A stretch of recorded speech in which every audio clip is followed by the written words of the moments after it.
தமிழ் மக்கள் உரிமை முன்னணி மேனாள் கொண்டாடுகிற வகையிலும் முன்னணிக்கு கொள்கை விளக்கம் அளிக்கிற வகையிலும் நடைபெறுகிற இந்த பொதுக்கூட்டத்தினுடைய தலைவர் தமிழ் மக்கள் உரிமை முன்னணியின் அமைப்பு குழு உறுப்பினர் தமிழ் தேசிய விடுதலை இயக்கத்தின் அமைப்பு செயலாளர் தோழர் மகிழன் அவர்களே, இங்கே முன்னிலை வைத்திருக்கிற தோழர் தனஞ்சயன் அவர்களே, தோழர் கதிர்கையன் அவர்களே, தோழர் இனியன் அவர்களே, வாழ்த்துறை வழங்கி இருக்கிற சமூக நீதி கூட்டமைப்பை சேர்ந்த தோழர் கனகுறிஞ்சி அவர்களே, தமிழ்நாடு தன்னுரிமை மீட்பு இயக்கத்தை சேர்ந்த வழக்கறிஞர் சேதுபதி அவர்களே, நன்றியுரை நிலையில் இருக்கிற தோழர் கோவை கதிர் அவர்களே, இங்கே எனக்கு முன் உரையாற்றி இருக்கிற தமிழ் மக்கள் உரிமை முன்னணியுடைய அமைப்பு குழு உறுப்பினர் தோழர் தேவதாஸ் அவர்களே, தமிழ் மக்கள் உரிமை முன்னணியுடைய அமைப்பாளர் தோழர் மதியவன் இருமுறை அவர்களே, அதற்காக கூடி இந்த செய்திகளை ஆழ்ந்த கருத்தூன்றி செவிமடுத்துக் கொண்டிருக்கிற அருமை தோழர்களே, நண்பர்களே, மேனாளின் சிறப்பு குறித்து கோவை நகரத்தினுடைய பாட்டாளி வகுப்பு செய்திருக்கக்கூடிய ஈகங்கள் குறித்து தோழர் குறிஞ்சி இங்கே நினைவூட்டி பேசினார். எங்களுடைய அருமை தோழர் எதிர்பாராமல் மறைந்து போன கொரோனா பெருந்தொற்றுக்கு இரையாகி போன தோழர் தேவேந்திரன் அவர்களை பற்றி அவருடைய இளவலும் தோழர் பாரதியும் இங்கே எடுத்துரைத்தார்கள். நான் இதற்கு முன்பு அவரை பற்றி விரிவாக எழுதியிருக்கிறேன். அவர் மறைந்த பிறகு இயக்கம் நடத்துகிற ஒரு பொது நிகழ்வு என்ற முறையில் அவரை நினைவு கூர்ந்து அஞ்சலி செலுத்தி இந்த நிகழ்ச்சியை தொடங்கினோம். தோழர்களே, மேனாள் என்பது 1886 ஆண்டு 8 மணி நேர வேலை நாளுக்கான போராட்டத்திலிருந்து பிறந்தது.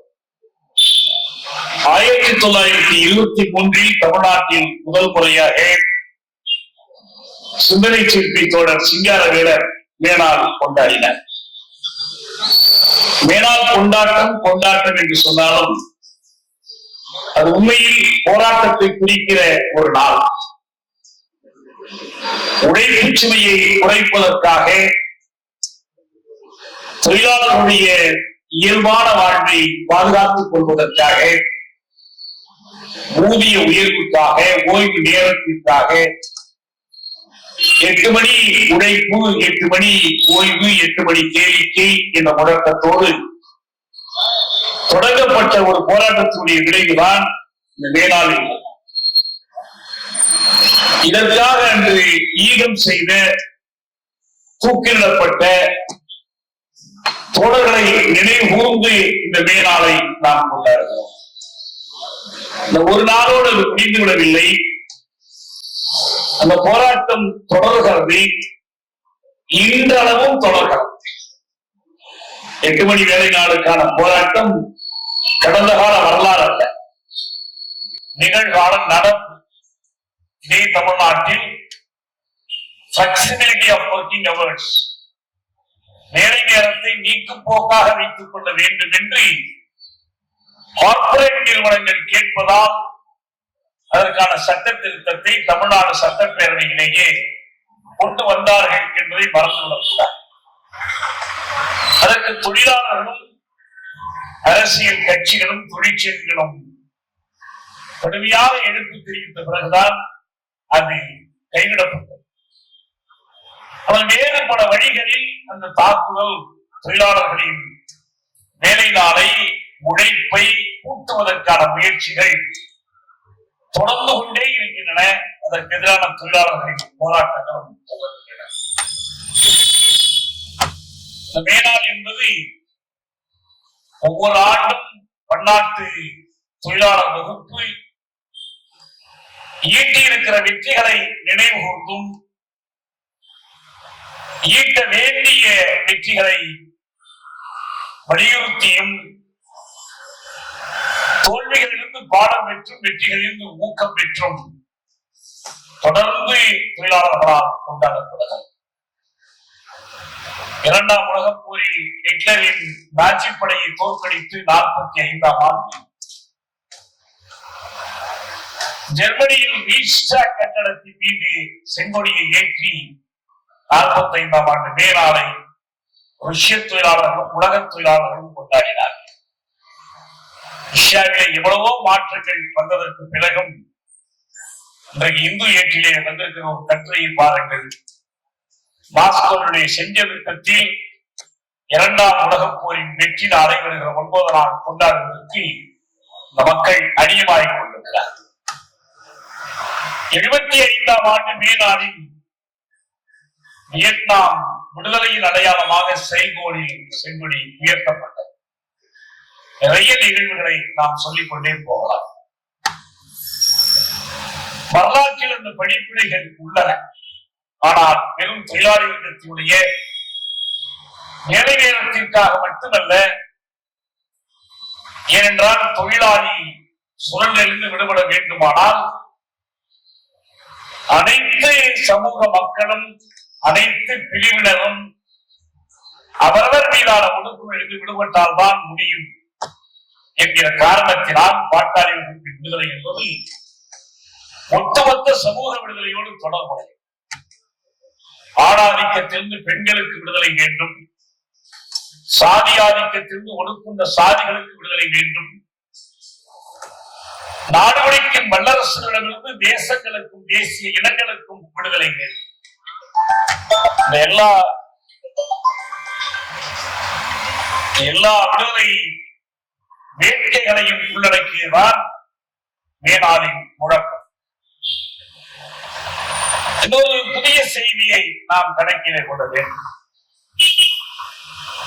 உழைப்பவர் எதன் மீது உழைப்பார், எதை மாற்றுவதற்காக உழைப்பார். பாவேந்தர் பாடினார், கற்பிளந்து மலை பிளந்து கருவி எல்லாம் செய்து வந்த கைதான் எவரின் கைகள். கை இருக்கிறது, கல்லில்லை என்றால் உழைக்க முடியாது. கல்லையும் மலையையும் பிளந்துதான் கருவிகளை செய்யும். ஆகவே உழைப்பவனின் வாழ்வுக்கு ஊதியம் மட்டுமல்ல, வேலை நேர குறைப்பு மட்டுமல்ல, இயற்கை தருகிற வளங்களை பாதுகாப்பது இன்றைய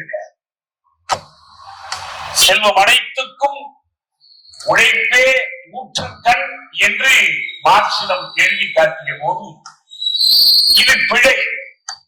இயற்கையும் உழைப்புமே செல்வம் அனைத்துக்கும் அடிப்படை. இயற்கை தாய் என்றால் உழைப்பு தந்தை என்று அவர் எழுதிக் கொண்டார். இந்த மே நாளில் முதல் நாளில் நாங்கள் உடுமலைப்பேட்டையிலே போய் பார்த்தோம். அங்கு ஜம்முக்கல் என்று ஒரு மலை,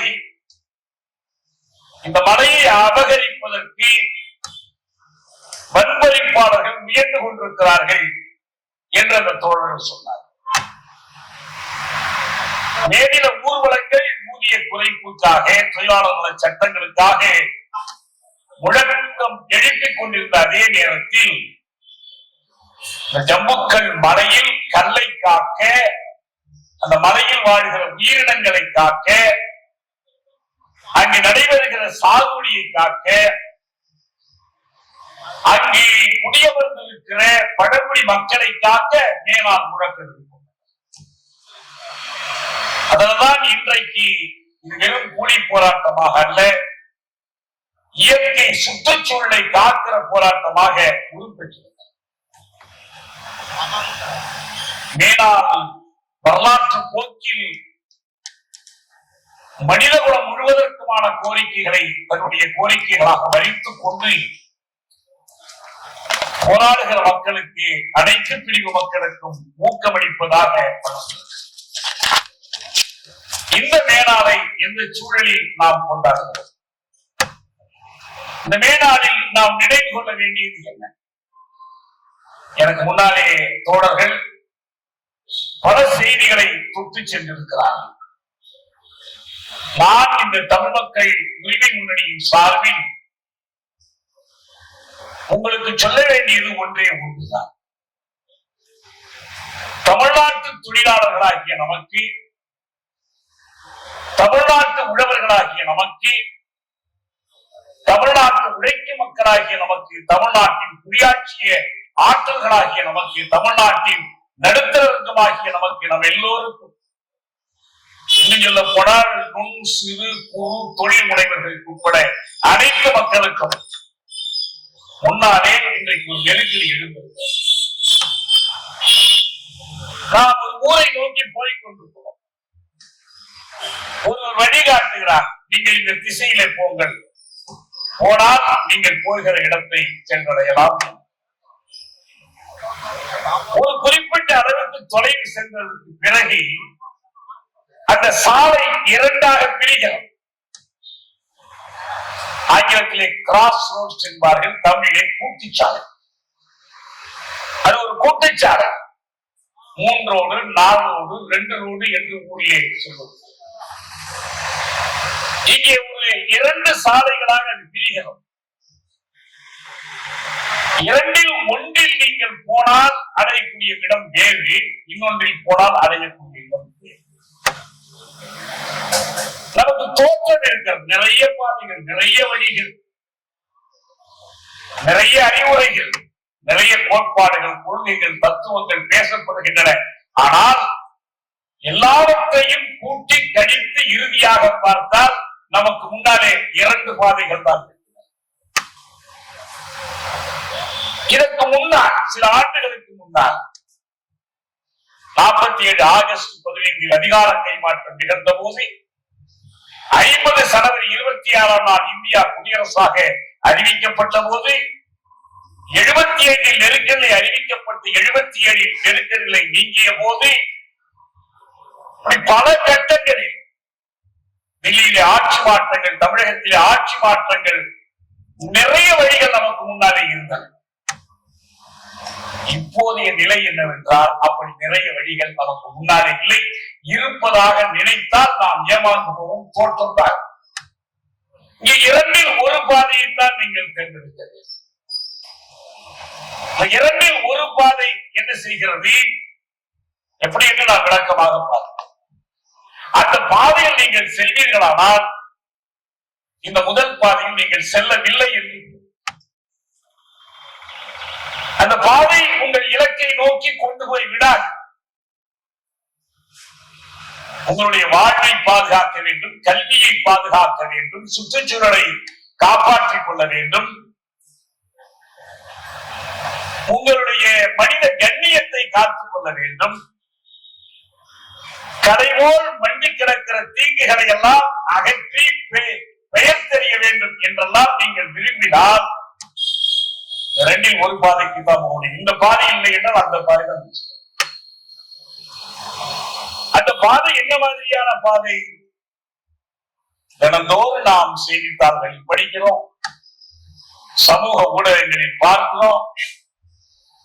இந்த தலைவர் ஜெயிப்பாரா, அந்த தலைவர் ஜெயிப்பாரா, இந்த கூட்டணி வெல்லுமா, அந்த கூட்டணி வெல்லுமா, யார் பக்கம் யார் சேர போகிறார்கள், எல்லா விவாதங்கள் நடக்கும். இதை எதை தேர்ந்தெடுப்பது என்று தமிழ் மக்கள் திணறிக் கொண்டிருக்கிறார்கள். கன்னடவாதிகள் மட்டுமல்ல, மக்களை நேசிப்பவர்கள், மக்கள் பக்கம் நிற்பவர்கள், மனிதநேயம் போன்றவர்கள் திணறிக் கொண்டிருக்கிறார்கள். அப்படி பல பாதைகள் இருந்தன கடந்த காலத்தில். ஆனால் இன்றைக்கு நான் சொல்கிறேன், 2ல் ஒரு பாதை தான் நாம் தேர்ந்தெடுக்க வேண்டிய பாதை. ஒரே ஒரு பாதை தான். ஒரு பாதை நம்மை இப்போது இருப்பதை காட்டிலும் ஒரு மோசமான நிலையிலே கொண்டு போய் சேர்க்க போகும். அரைகுறை அடிமைகளில் இருந்து முழு அடிமையாவதற்கு அது வழிவகுக்கும். ஏன் இப்படி சொல்லுகிறோம்? இன்றைக்கு இருக்கிற உலக நிலைமை என்று எடுத்துக்கொண்டால் அடிமை பாதை மட்டுமல்ல, அது அழிவு பாதையாகும். உலகத்தில் உக்ரைனில் போர் நடக்கிறது, பாலத்தீனத்தில் போர் நடக்கிறது. தொலைக்காட்சியை பார்க்கிறோம், தொலைதூரத்தில் இருக்கிறது. பாலத்தீனம் நடுக்கிழக்கிலே மத்திய கிழக்கிலே இருக்கிறது. அங்க போர் நடக்கிறது. இஸ்ரேல் காசா முனை என்ற பகுதியை துடைத்தெறிகிறார். 50,000 மக்களை கொன்றொழிக்கிறார். எல்லோரும் இந்த இடத்தை விட்டு வேறு இடத்திற்கு போய்விடுங்கள், இந்த இடத்தில் நான் உல்லாச பூங்கா அமைக்கப் போகிறேன் என்று ட்ரம்ப் அகந்தையோடு அறிவிக்கிறார். அந்த இடத்தை பூண்டோடு அழித்த பிறகுதான் ஓய்வேன் என்று இஸ்ரேலிய யூதர்களின் அரசு அறிவிக்கிறார். பாலத்தீன மக்களுடைய உரிமைக்காக, அவருடைய தன்னுரிமைக்காக, அவருடைய இறைமைக்காக, அவர்கள் விரும்புகிற சொந்த தேசத்தை அமைத்துக் கொள்ளுகிற உரிமைக்காக உலகிலே ஏராளமான நாடுகள் குரல் கொடுக்கின்றன, இயக்கங்கள் குரல் கொடுக்கின்றன. பாலத்தீனர்களை ஒடுக்குவதை பிரணிப்பயனாக கருதுகிற யூதர்களை கொண்ட அமைப்புகள் கூட குரல் கொடுக்கின்றன. லண்டனிலே ஊர்வலம், அமெரிக்காவிலே ஊர்வலம். அண்மையிலே ஒரு செய்தி வந்தது, ட்ரம்ப் ஆட்சி தந்தது. அமெரிக்க பல்கலைக்கழகங்களுக்குள் பாலத்தீனத்திற்காக போராடிய மாணவர்களை எல்லாம் பொறுக்கி எடுத்து அவர்களது நுழைவுச் சீட்டை நீக்கம் செய்து அவர்கள் நாட்டுக்கு திருப்பி அனுப்புகிறார்கள். நமக்கு ஒரு பெருமையான செய்தி என்னவென்றால், அப்படி வெளியேற்றப்பட்டவர்கள் ஏராளமானவர்கள் இந்திய மாணவர்கள், இந்திய மாணாக்கியர்கள். ஏதோ வெளிநாட்டிலே வாழ்வதற்கும் பிழைப்பதற்கும் வேலை தருவதற்கும் ஒரு வாய்ப்பு கிடைத்திருக்கு என்று ஓய்ந்திடாமல், from the river to the sea, Palestine shall be free. Jordan ஆறு முதல் மத்திய கடல் வரைக்கும் முழு பாலத்தீனமும் விடுதலை பெறும் என்ற முழக்கத்தில் அங்கே நம்மவர்கள் இணைந்திருந்தார். பாலத்தீனர்களுக்காக ஆயிரக்கணக்கானவர்கள் திரண்டு லண்டனில், டொரண்டோவில், உலக நாடுகளில், தலைநகரங்களில் ஊர்வலமாக சென்ற போது அவர்கள் 20 விழுக்காடு பேர் கூட பாலத்தீனர்களாக, அவர்கள் 30 விழுக்காடு கூட இஸ்லாமியர்களாக, எல்லா மக்களும் கொண்டு சேர்ந்து பாலத்தீனத்திற்காக குரல் கொடுத்தார். இத்தனை குரல் கொடுத்தும், இத்தனை எதிர்ப்பு இருந்தும், இத்தனை கிளர்ச்சிகள் நடந்தும் பாலத்தீனன் பேசுகிற அதே அரபு மொழி பேசுவதற்கு இன்னும் 21 தேசங்கள் இருந்தும் அவர்களை அழித்துக் கொண்டிருக்கிறார். அவர்கள் தொடர்ந்து இந்த களத்திலே போராடி கொண்டிருக்கிறார். இங்கே உக்ரைன் மீது ரஷ்யா படையெடுத்தது.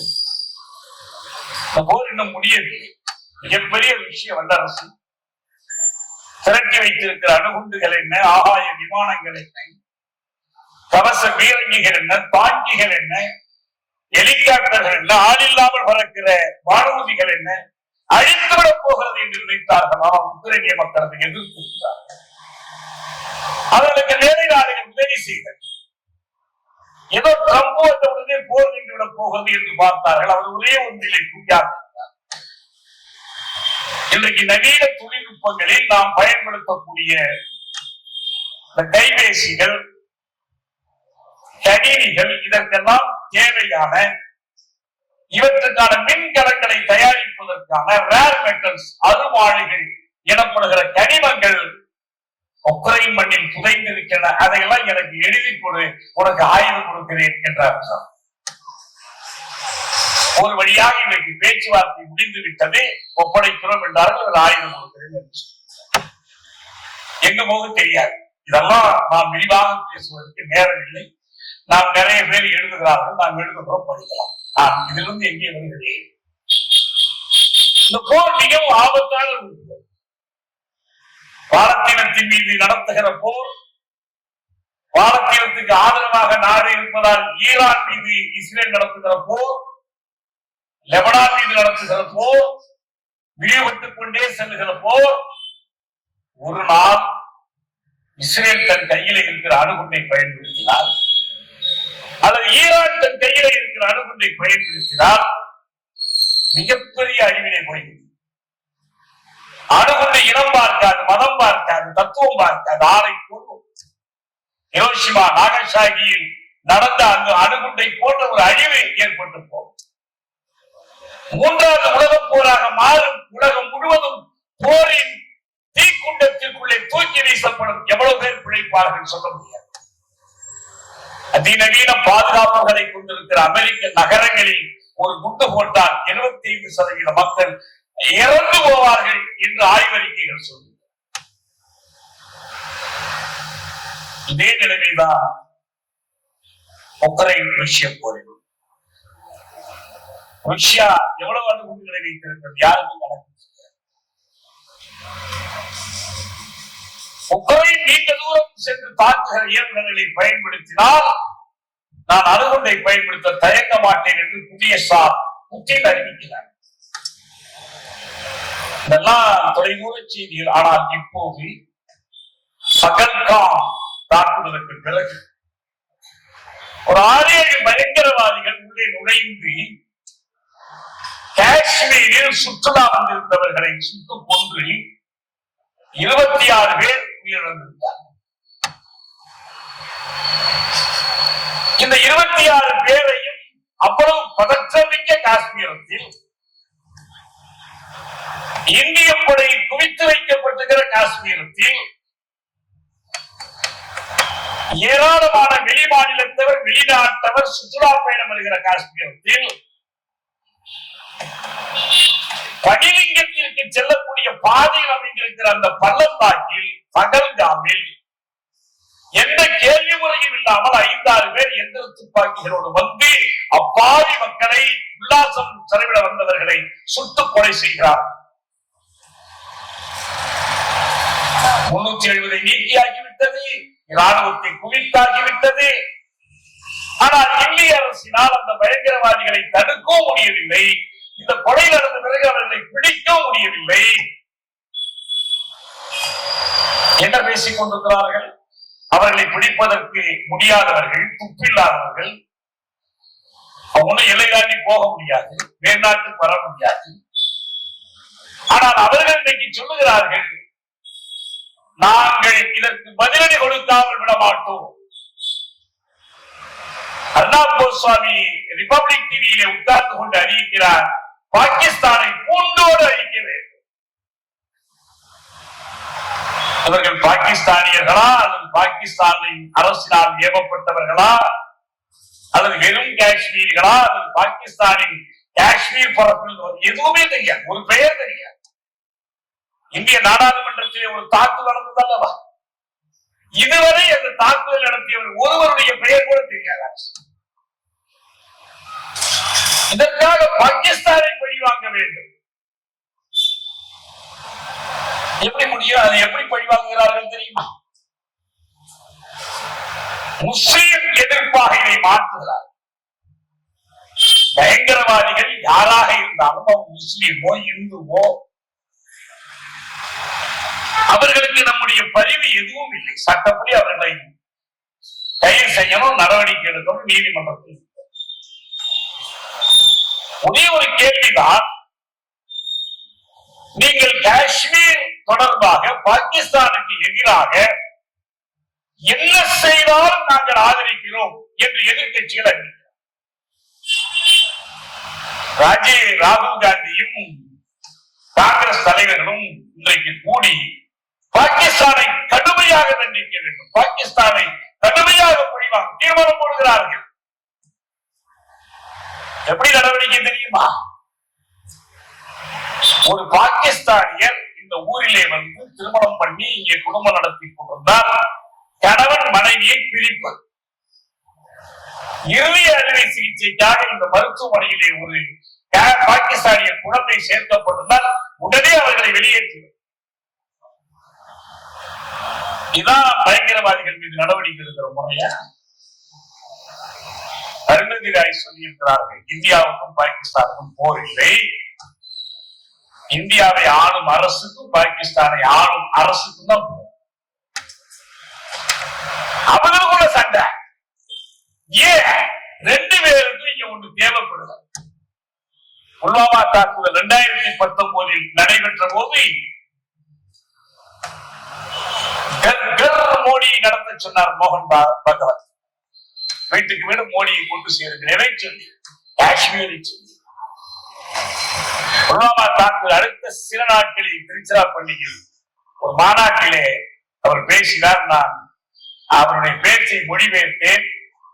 அவர் விட்ட இடத்திலும் தொடர்வதாக சொல்லி நான் சொன்னேன், காஷ்மீர் இந்தியாவுக்கு வடக்கே இருக்கிறது. ஆனால் இந்திய அரசியலில் காஷ்மீர் நடுப்புள்ளியாக மாற்றப்பட்டிருக்கிறது. நீங்கள் உண்மையிலேயே நம்பிக்கை வைத்திருந்தால், குடியாட்சியத்தில் நம்பிக்கை வைத்தால், போர்வரைப்பில் நம்பிக்கை வைத்தால், அமைதியில் நம்பிக்கை வைத்தால், ஜனநாயகத்தில் நம்பிக்கை வைத்தால், காஷ்மீரிகள் மீது இந்திய ராணுவம் நடத்துகிற தாக்குதலை கண்டிக்க வேண்டும். அவருடைய அமைதியான வாழ்வுக்கு இந்தியா செய்கிற குந்தகத்தை எதிர்க்க வேண்டும். அதுதான் உண்மையான குடியாட்சி.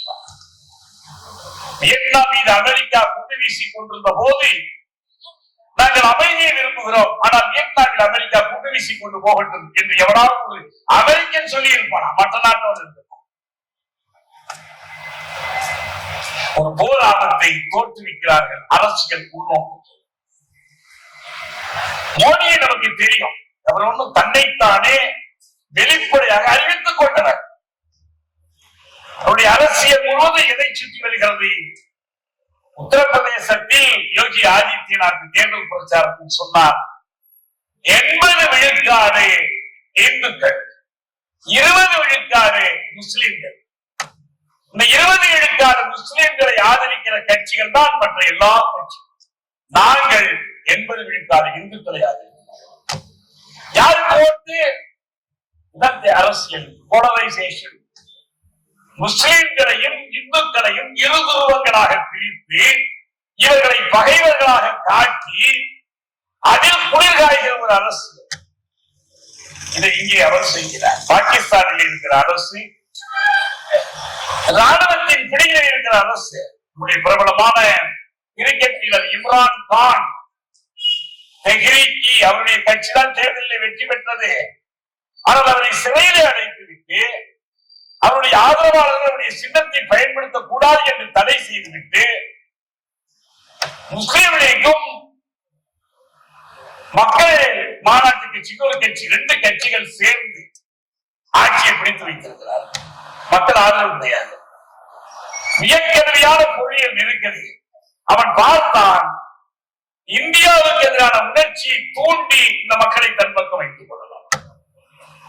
உண்மையில் மோடியும் அவனும் தான் கூட்டாளிகள். அவன் ஒரு ஷெரீப் என்று ஒருத்தர் ஆட்சி. மோடியும் ஷெரீஃபும் நிறைய அமைப்புகள் இவங்க எல்லாம் செய்து கொண்டிருக்கிற வேலை என்ன? ஒன்றே ஒன்றுதான், இந்துக்களையும் முஸ்லிம்களையும் மோதவிட்டு அதில் தங்களுடைய அரசியலை வளர்த்துக் கொள்ள வேண்டும். சரி, எல்லா இந்துக்களுக்கும் இவர்கள் நன்மை செய்வார்களா? அரசமைப்பு சட்டத்திலே ஒரு திருத்தம் கொண்டு வந்து எக்கனாமிக்கலி வீக்கர் செக்ஷன்ஸ், பொருளியலில் நலிந்த பிரிவினர், அவர்களுக்கு 10 விழுக்காடு இடஒதுக்கீடு. அவன் ஏழை என்றால் என்ன பொருள்? ஆண்டுக்கு 8 லட்சம் ரூபாய்க்கு கீழ் வருமானம் உள்ளவன். எக்கனாமிக்கலி வீக்கர் செக்ஷன்ஸ் என்றால் பிராமணர்கள் ஏழைகள் இருக்கிறாங்க, செட்டியார்ல ஏழை இருக்கிறாங்க, கல்லர் தேவர்ல ஏழை, வன்னியர்ல இருக்காங்க, பல்லர் பறையர்ல இருக்கிறாங்க. இவங்க எல்லாருக்குமா? இல்லை. இது ஏற்கனவே இடஒதுக்கீட்டின் பயனை பெறாதவர்களுக்கான சலுகை. அப்ப பார்ப்பனர்களின் பெருவாழ்வுக்காக ஒரு சட்ட திருத்தத்தையே கொண்டு வரலாம். உச்ச நீதிமன்றத்தில் இருக்கிற ஒரு நீதிபதி எழுதுகிறார், இந்திய குடியரசுடைய வரலாற்றில் அரசு ஒரு சலுகை அறிவித்து இன்னென்ன சாதிகளுக்கு இது பொருந்தாது என்று அறிவித்திருப்பது இதுதான் முதல் தடவை. இது சட்டவிரோதம் என்று அவர் அறிவிக்கிறார். அம்பேத்கர் செத்து போனவரை மீண்டும் எழுப்பி வந்து கொலை செய்வதற்கு சமம் என்று அவர் எழுதுகிறார். அவர்கள் காப்பது பார்ப்பனருடைய நலனை. பார்ப்பன பணிய அரசு இந்திய பெருமுதலாளிகளுடைய நலனை. சூரியகாந்த் என்று transforming India, institute for transforming India, இந்தியாவை மாற்றுவதற்கான கழகம் என்று ஒரு அமைப்பு வைத்திருக்கிறார்கள். அதனுடைய தலைவர் சொல்கிறார், மோடி துணிச்சல்காரர், ரொம்ப துணிச்சல்காரர். என்ன தெரியுமா? இதுவரை எந்த பிரதமருக்கும் இல்லாத துணிச்சல் இவருக்கு இருக்கிறது. எப்படி என்றால், 5 உலக சாம்பியன்களை இவர் தோற்றுவித்திருக்கிறார். இதுல ஃபுட்பால்லையா, கிரிக்கெட்லையா, எதுல 5 உலக சாம்பியன்கள்? 5 பெருமுதலாளிகளை, அதானிகள், அம்பானிகள் உள்ளிட்ட 5 பெருமுதலாளிகளை தோற்றுவித்திருக்கிறார். அதுக்காக அவர் என்ன செய்தார்? எலக்ட்ரல் ஃபண்ட் என்ற ஒரு திட்டத்தை கொண்டு வந்து இவங்கெல்லாம் கொண்டு போய் அதிலே பணம் போடுவதற்கும் அந்த பணத்தை எடுத்து பயன்படுத்துவதற்கும் வழிவகை செய்தார். செல்லாதுன்னு உச்ச நீதிமன்றம் சொன்னது, செல்லாதுன்னு சொன்ன பிறகும் அந்த காசு போனது போனதுதான். உலகத்திலேயே இன்றைக்கு செல்வம் படைத்த ஒரு கட்சி பாஜக. அதை கொண்டுதான் அவர்கள் தேர்தலை சந்தித்தார்கள். எனவே அவர்கள் ஆட்சி செய்வது இந்த கார்ப்பரேட்டுகளுக்காக, பார்ப்பனர்களுக்காக, பனியாக்களுக்காக ஒரு கார்ப்பரேட் காவி பாசிச அரசு இது. இப்படி ஒரு அரசு அந்த அரசை தக்க வைத்துக் கொள்வதற்கு, நிலைப்படுத்திக் கொள்வதற்கு, இதற்கான எல்லா வகை எதிர்ப்புகளையும் முறியடிப்பதற்கு காஷ்மீரை கருவியாக்குகிறது, ராமர் கோயிலை கருவியாக்குகிறது. சென்ற தேர்தலில் இத்தனையும் பயன்படுத்தி அவர்கள் நினைத்தபடி 400 அல்ல, பாஜகவுக்கு தனி பெரும்பான்மை கூட கிடைக்கிறது. அயர்ந்தார்களா? நமக்கு கேட்ட கட்டளையை மக்கள் தரவில்லை. சந்திரபாபு நாயுடுவும் அவர் பீகார்ல ஐக்கிய ஜனதா தளத்தினுடைய முதல்வரும் அவங்க ஆதரவு கொடுக்கலன்னா ஆட்சி அமைக்கவே முடியாது. கொடுக்கலன்னா வேற இடத்துல விலைக்கு வாங்கியிருப்பாங்க, வேறு செய்யும். எனவே அவர்களை கொண்டு ஆட்சி அமைத்தாலும் அதுக்காக அவங்க அசரல. இந்த முஸ்லீம் எதிர்ப்பை பரப்புவதற்கான சட்ட திட்டங்களை தொடர்ந்து நிறைவேற்றுகிறார்கள். ஒரு சட்டம் கொண்டு வந்திருக்காங்க, வக்ஃப் என்று ஒரு சட்டம். உச்ச நீதிமன்றத்தில் விவாதத்தில் இருக்கிறது, நீங்கள் பார்க்கலாம். இஸ்லாமியர்கள் தாங்களாக விரும்பி கொடுக்கிற கொடையை வைத்துக் கொண்டு வக்ஃப் அறக்கட்டளை உருவாக்கப்பட்டு நல்லது கெட்டது செய்கிறது. இஸ்லாமிய அறக்கட்டளையோ, இந்து அறக்கட்டளையோ, கிறிஸ்துவ அறக்கட்டளையோ, அறக்கட்டளை என்று வந்தால் அதுல மோசடி இருக்கும், பொய் கணக்கு இருக்கும், நிர்வாக குளறுபடி இருக்கும். இதெல்லாம் இருக்கவே இருக்காதுன்னு நம்ம சொல்லல. ஆனால் நீதிபதி கேட்கிறார், நீங்கள் ஒரு இந்து கோயிலுக்கான நிர்வாக குழுவில் இஸ்லாமியரை சேர்த்துக் கொள்வீர்களா? ஆனால் இஸ்லாமிய வக்ஃபில் நீங்கள் இந்துவை சேர்ப்பதற்கு எப்படி சட்டம் கொண்டு வருகிறீர்கள் என்று கேட்கிறார். நான் அதுக்குள்ள விரிவா போட ஒரே ஒரு கேள்வி மட்டும் முன்னால் வைக்கிறேன். என்ன தெரியுமா? இந்த சட்டம் கொண்டு வரப்பட்ட போது நரேந்திர மோடி சொன்னார், இஸ்லாமிய ஏழைகளுக்கு இனி இந்த வறுமையே ஒழித்தது, எல்லாமே இனிமேல் அவர்களுக்கு கிடைக்கும். இது வக்ஃபை அரசு தன்னுடைய கட்டுப்பாட்டுக்கும் கண்காணிப்புக்கும் கொண்டு வந்து விட்டதால் இஸ்லாமிய ஏழைகளுக்கு எல்லாமே கிடைக்கும். என்னுடைய பொருள் என்ன? இஸ்லாமியர்களின் வறுமையை ஒழிப்பது அரசின் வேலை இல்ல, வக்ஃப் அறக்கட்டளையின் வேலை. அர்த்தம். கோவையில் வேலையில்லா திண்டாட்டத்தை ஒழிப்பது பேரூர் ஆதீனத்தினுடைய வேலையை தவிர கோவையிலே தமிழக அரசுடைய வேலை இல்லை என்று அறிவித்தால் எப்படி இருக்கும்? இஸ்லாமியனோ, இந்துவோ, கிறிஸ்தவனோ அவனுடைய ஏழ்மையை போக்குவது, அவனுக்கு வேலை கொடுப்பது, அவனுக்கு வயிறார உணவிடுவது, இந்த வேலை அரசுக்குத்தானே தவிர எந்த அறக்கட்டளைக்கும் எந்த மதத்துக்கும் கிடையாது. ஏன் அப்படி சொல்லுகிறார்? இஸ்லாமியர்களுக்கும் இந்துக்களுக்குமான பிரச்சனையா ஒவ்வொரு சிக்கலையும் மாற்றணும். இந்த அரசியல் முழுவதையுமே அவர்கள் எப்படி பார்க்கிறார்கள் என்றால் ரெண்டா பிரிக்கிறது, இஸ்லாமியருக்கும் இந்துக்களுக்குமான முரண்பாடாக இதை மாற்றுவது. இந்த வக்ஃப் சட்டத்தை, திருத்த சட்டத்தை இஸ்லாமியர்கள் எதிர்க்கிறார்கள் என்றால் உடனே பார்த்தீர்களா, அவர்கள் தங்களுடைய மதவெறி அடிப்படையில் மத நிறுவனத்தை பாதுகாக்க விரும்புகிறார்கள். ஆனா இந்துடைய மத நிறுவனம் என்ன, அவர்கள் இயல்பாகவே ஒரு கருத்தை இங்கே பரப்புகிறார்கள். இந்தியா இந்துக்களின் தேசம், இந்து ராஷ்டிரம். யாரெல்லாம் எதிர்க்கிறார்கள் தெரியுமா? அவங்க இந்த தேசத்தின் விரோதிகள். யாரெல்லாம் இந்த தேசத்தினுடைய விரோதிகள்? கோல்வால்கர் எழுதுகிறார், இஸ்லாமியர்கள் 1 இஸ்லாமியர்கள், 2 கிறிஸ்தவர்கள், 3 கம்யூனிஸ்டுகள். இவங்கெல்லாம் இந்த இந்து ராஷ்டிரத்தினுடைய எதிரிகள். இவர்களை ஒழித்து கட்டுவதுதான் அவருடைய நோக்கம். இந்த அரசியலை முன்னெடுத்துக் கொண்டுதான் அவர்கள் அதானிகள் அம்பானிகளுடைய வளர்ச்சிக்கு சேவை செய்து கொண்டிருக்கிறார்கள்.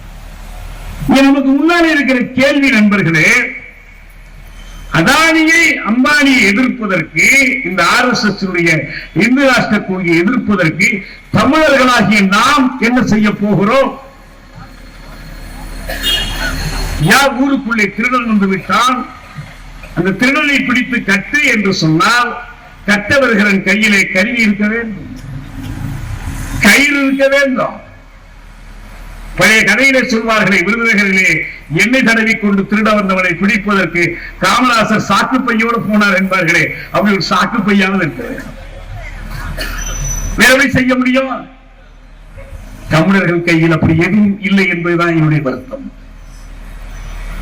என்ன இல்லை, அதிகாரம் இல்லை, நிறைவு இல்லை. இதே இந்த நிகழ்ச்சி நான் இங்கே நடத்தி கொண்டிருக்கிற இதே நேரத்தில் சென்னையிலே ஒரு நிகழ்ச்சி நடைபெறுகிறது. இந்த நாளேடுகளை எல்லாம் பார்த்தீர்களா? முழு பக்க விளம்பரம். என்ன முழு பக்க விளம்பரம்? சுயாட்சியின் நாயகருக்கு பாராட்டு விழா. சுயாட்சியின் நாயகருக்கு ஒன்றும் ஒரு சாதாரண செய்தி. இந்த RN ரவி என்ற ஒரு அடாவடி பேர்வழியை RSS தமிழ்நாட்டுக்கு அனுப்புகிறது. திமுகவுக்கு குடைச்சல் கொடுக்க வேண்டும். தமிழ்நாட்டில் RSS அரசியலை செயலாக்க வேண்டும். ஒரு ஆளுநரை பற்றி இப்படி சொல்வதற்கு வருத்தமாக இருக்கிறது. ஆனாலும் சொல்கிறேன், அவன் ஒரு மூடன். அவனுக்கு வரலாற்று அறிவு கிடையாது. என இன்றைக்கு அவருடைய பேட்டி வருகிறது. தமிழ்நாட்டுக்கு சிவாஜி ஏன் வந்தான் தெரியுமா? வெள்ளையர் ஆதிக்கத்தை எதிர்ப்பதற்காக வந்தான். சிவாஜி வாழ்ந்த காலத்தில் இங்க வெள்ளைக்கார ஆதிக்கமே வரல. அதுக்கு 200 ஆண்டுகள் கழிச்சுதான் வெள்ளைக்காரனே வந்தான். எங்க போனாலும் ஏதோ ஒன்று உளறி கொட்டுவது. மதுரையிலே போய் ஒரு கல்லூரியிலே விழா நடக்கிறது. அந்த விழாவிலே போய் ஜெய் ஸ்ரீராம், ஜெய் ஸ்ரீராம் அவன் சொல்லிட்டு போட்டோம். மாணவர்களை திருப்பி சொல், ஜெய் ஸ்ரீராம். என்ன அநியாயம் இது? இதுக்கு என்ன செக்குலர் கண்ட்ரி, மதச்சார்பற்ற நாடு என்றெல்லாம் பேர்? நீட்டு கூடாது என்று தமிழக மக்கள் தேர்தலில் தீர்ப்பளித்தார்கள். நீட்டை ஒழிப்பதற்கு காரணங்களை உருவாக்குவதற்கு ஆணையம் அமைத்த தமிழக அரசு அந்த ஆணையம் கொடுத்த அறிக்கையின் அடிப்படையில் நீட்டை எதிர்த்து ஏற்கனவே எடப்பாடி இருந்த போதே நீட்டு விலக்கு சட்டம் 2 சட்டத்தை அனுப்பினார்கள். ஸ்டாலின் முதல்வராக வந்த பிறகு மீண்டும் அனுப்பினார். நீ வாங்கி வைத்துக் கொண்டு எந்த பதிலும் சொல்லாமல் பார்க்க வருகிறவர்கள் போகிறவர்களிடமெல்லாம் நான் ஒன்னும் சொல்லாம இருந்தாலே மறுத்துட்டேன் தான் அர்த்தம். புரிஞ்சுக்கணும். யார் சொல்றது? RN ரவி. இந்த மாநிலத்து மக்களுடைய வரிப்பணத்தில் சுக வாழ்க்கை வாழ்ந்து கொண்டு நீ வசதியாக இருந்து கொண்டு வருகிறவனுக்கு விருந்து வைத்துக் கொண்டு கோடை என்றால் குழுகுழு ஊட்டிக்கு போய் உல்லாசம் அனுபவித்துக் கொண்டு நீ சொல்கிறாய் நான் பேசாமல் இருந்தாலே இப்படி புரிந்து கொள்ள வேண்டும். அதுக்காக ஒரு வழக்கு போட்டார்கள். எவ்வளவு காலம் கழிச்சு, ஆண்டு கணக்கில் ஓடி போச்சு. அடுத்த தேர்தல் வந்துருச்சு. 4 வருடம் காத்திருந்தார்கள். அதுக்கு பிறகு அவர் உச்ச நீதிமன்றம் தலையிட்டதற்கு பிறகு you cannot sit on files, கோப்புகளை போட்டுக்கொண்டு ஏறி உட்கார முடியாது. நீ உனக்கு ஒத்துக்கொண்டா கையெழுத்து போடு, ஒத்துக்கொள்ளலையா திருப்பி எடு.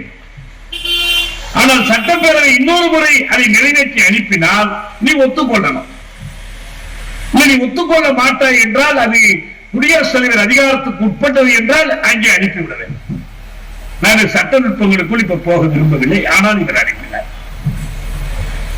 அங்கிருந்து எந்த பதிலும் கிடையாது. இவரிடம் சென்றவுடனே அதை சட்டமாக்கி இருக்கணும். சட்டமாக்கல. அவர் இருக்கிற மாளிகைக்கு என்ன பேரு? ராஜ் பவன்.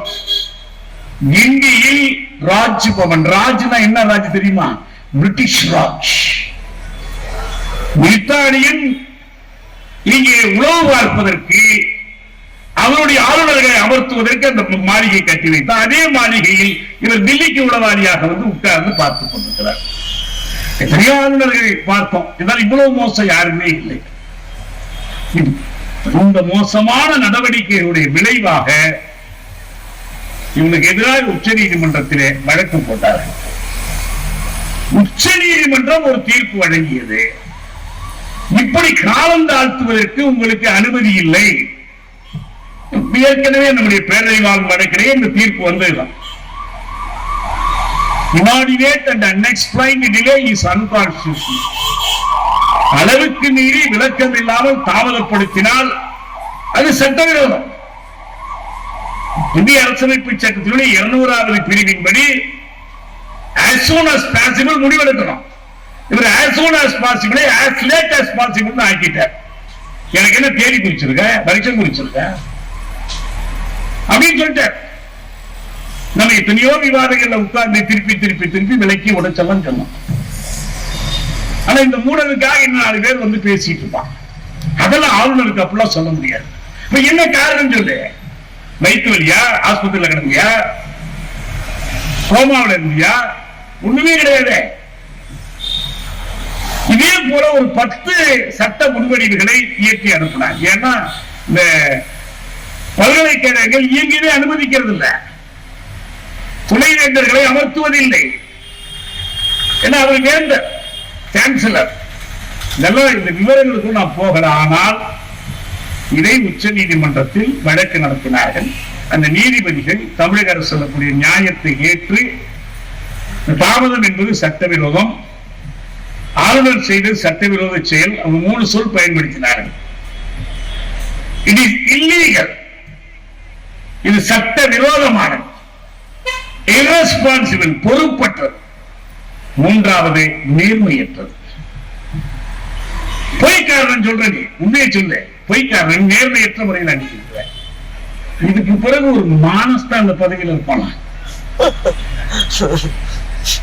ஒரு குற்றியாளர் ஓடிவிடுவான். ஆனா இந்த அந்த பதவியில பிடிவாதமா ஒட்டி கொண்டிருந்தது மட்டுமல்ல, தொடர்ந்து அதே போக்கை கையாள்றாரு. அவர் தனியா கூட்டம் போடுறாரு. அதுக்கு அங்கிருந்து ஒரு RSS காரன், நாட்டினுடைய துணை குடியரசுத் தலைவராக இருக்கிறவனை கூட்டிட்டு வர்றாரு. அவன் நீதிமன்றத்துக்குலாம் அந்த அதிகாரம் எல்லாம் கிடையாது, எங்களுக்கு நீ யார் உத்தரவு போடுறன்னு ஏதோ இந்தியாவுக்கான மகாராஜா மாதிரி அவன் சொல்லிட்டு இருக்கான். இந்த பின்னணியில் இந்த வழக்கில் தமிழக அரசு வெற்றி பெற்றது, பாராட்டத்தக்கது. கடந்த காலத்தில் எப்படி மாநில அரசுகளை கலைப்பதற்கு எதிராக நீதிபதி பொம்மை வழங்கிய தீர்ப்பு ஒரு முக்கியமான தீர்ப்பு, அதுபோல ஒரு முக்கியமான தீர்ப்பு. இதுல நமக்கு எந்த சந்தேகமும் இல்லை. இங்க என்ன கேள்வின்னா, இதுல எங்கிருந்து மாநில சுயாட்சி வந்துச்சு? ஆளுநர் போட்ட வழக்கில மாநில சுயாட்சியா வந்துருச்சு. இருக்கிற சட்டங்களின் படி அவர் செயல்பட சொல்லிட்டாங்க. எதுக்கு மாநில சுயாட்சி நாயகர் பட்டம் எங்கிருந்து வருது? ஏற்கனவே ஜெயலலிதா அம்மையார் காவிரிக்கு ஒரு வழக்கு போட்டோடு அவங்க காவிரி வந்த கலைச்செல்வின்னு பட்டம் கொடுத்தாச்சு. வாழப்பாடி ராமமூர்த்தி நரசிம்மராவை எதிர்த்து பேசி பதவி இழந்த உடனே அவர் காவிரி மீட்பர்னு பட்டம் கொடுத்தாச்சு. இந்த கலைச்செல்வியா இந்த மீட்புற காவிரியில தண்ணி மட்டும் கொண்டு வந்து சேர்க்கல, பட்டங்கள் பஞ்சவிழா கொடுத்தாச்சு. இப்ப இவரு என்ன சுயாட்சி நாயகர்? அப்ப நீங்க இந்த வழக்கை, இந்த பாராட்டு விழா வழக்கை வைத்து நடத்துறவங்க யாரு?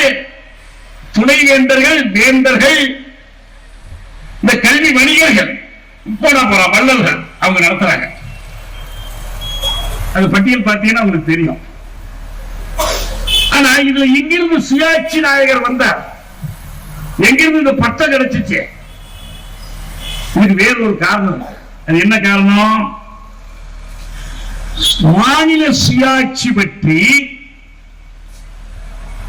விசாரணை நடத்தி அறிக்கை கொடுப்பதற்காக ஒரு மூவர் குழுவை அமைத்திருக்கிறார்கள். இதான் வேற ஒண்ணும் இல்ல. ஒரு மூவர் குழுவை அமைத்து நீங்க ஒரு வருஷத்துல விசாரித்து அறிக்கை கொடுங்க என்று சொல்லியிருக்கிறாங்க.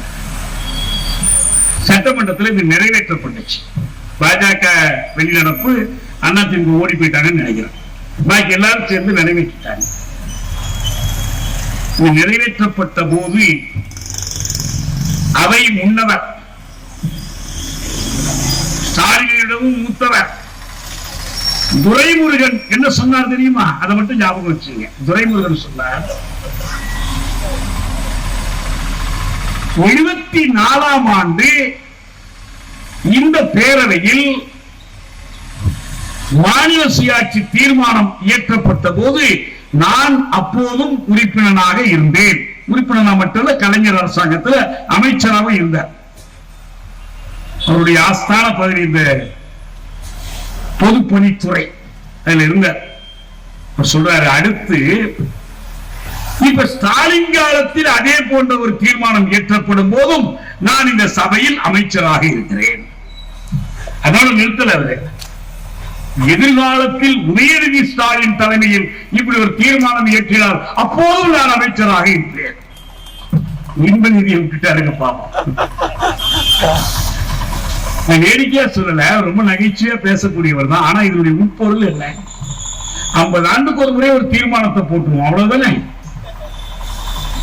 ராஜமண்டல குழு அமைக்கப்பட்டது, அறிக்கை கொடுத்தது, நல்ல மொத்தமான புத்தகம். அதுக்கு பிறகு தீர்மானம், சட்டப்பேரவையில தீர்மானம் இயற்றப்பட்டது. இப்ப இந்த தீர்மானத்தை ஆதரிச்சிருக்கிற இந்திய கம்யூனிஸ்ட் கட்சி அந்த தீர்மானத்தை எதிர்த்து சட்டப்பேரவையில ஓட்டு போட்டுச்சு, மறந்துடாதீங்க. நாட்டு ஒருமைப்பாட்டுக்கு கேடு இருந்துச்சு. அன்னைக்கு ஆதரிச்சது, அந்த தீர்மானத்தை ஆதரிச்சது மாப்போசியினுடைய தமிழரசு கழகம் தான் ஆதரிச்சு. இன்னும் ஏதோ சில கட்சிகள் ஆதரிச்சிருக்கலாம். தீர்மானம் போட்டாங்க. என்னுடைய கேள்வி, 69க்கு பிறகு அல்லது 70இல் அமைக்கப்பட்ட அந்த மூவர் குழு அறிக்கை, அதன் மீதான மாநில அரசினுடைய தீர்மானம், 74 தீர்மானம், இதன் மீது கலைஞர் அரசாங்கம், கலைஞருக்கு பிறகு வந்திருக்கிற அரசாங்கங்கள் 74 இருந்து 2024 வரைக்கும் இந்த 50 ஆண்டு காலத்தில் எடுத்த அசைத்த ஒரு துரும்பை காட்டுங்கள். தீர்மானம் தானே போட்டீங்க. வேற யார் இந்த ஆட்சிக்கு? திமுக அல்லது அண்ணா திமுக, இந்த ரெண்டு கட்சி தான் ஆட்சி, வேற யாருமே வரல. டெல்லியில போய் பதவியில் உட்கார்ந்தீர்கள். VP சிங் அரசாங்கம், குஜராத் அரசாங்கம், நிறைய அரசாங்கங்கள் வந்துச்சு. கடைசியா ஒரு 10 வருஷம் வாஜ்பாய் அரசாங்கம், அவர் காலத்தில் கூட ஒரு குழு போடப்பட்டுச்சு.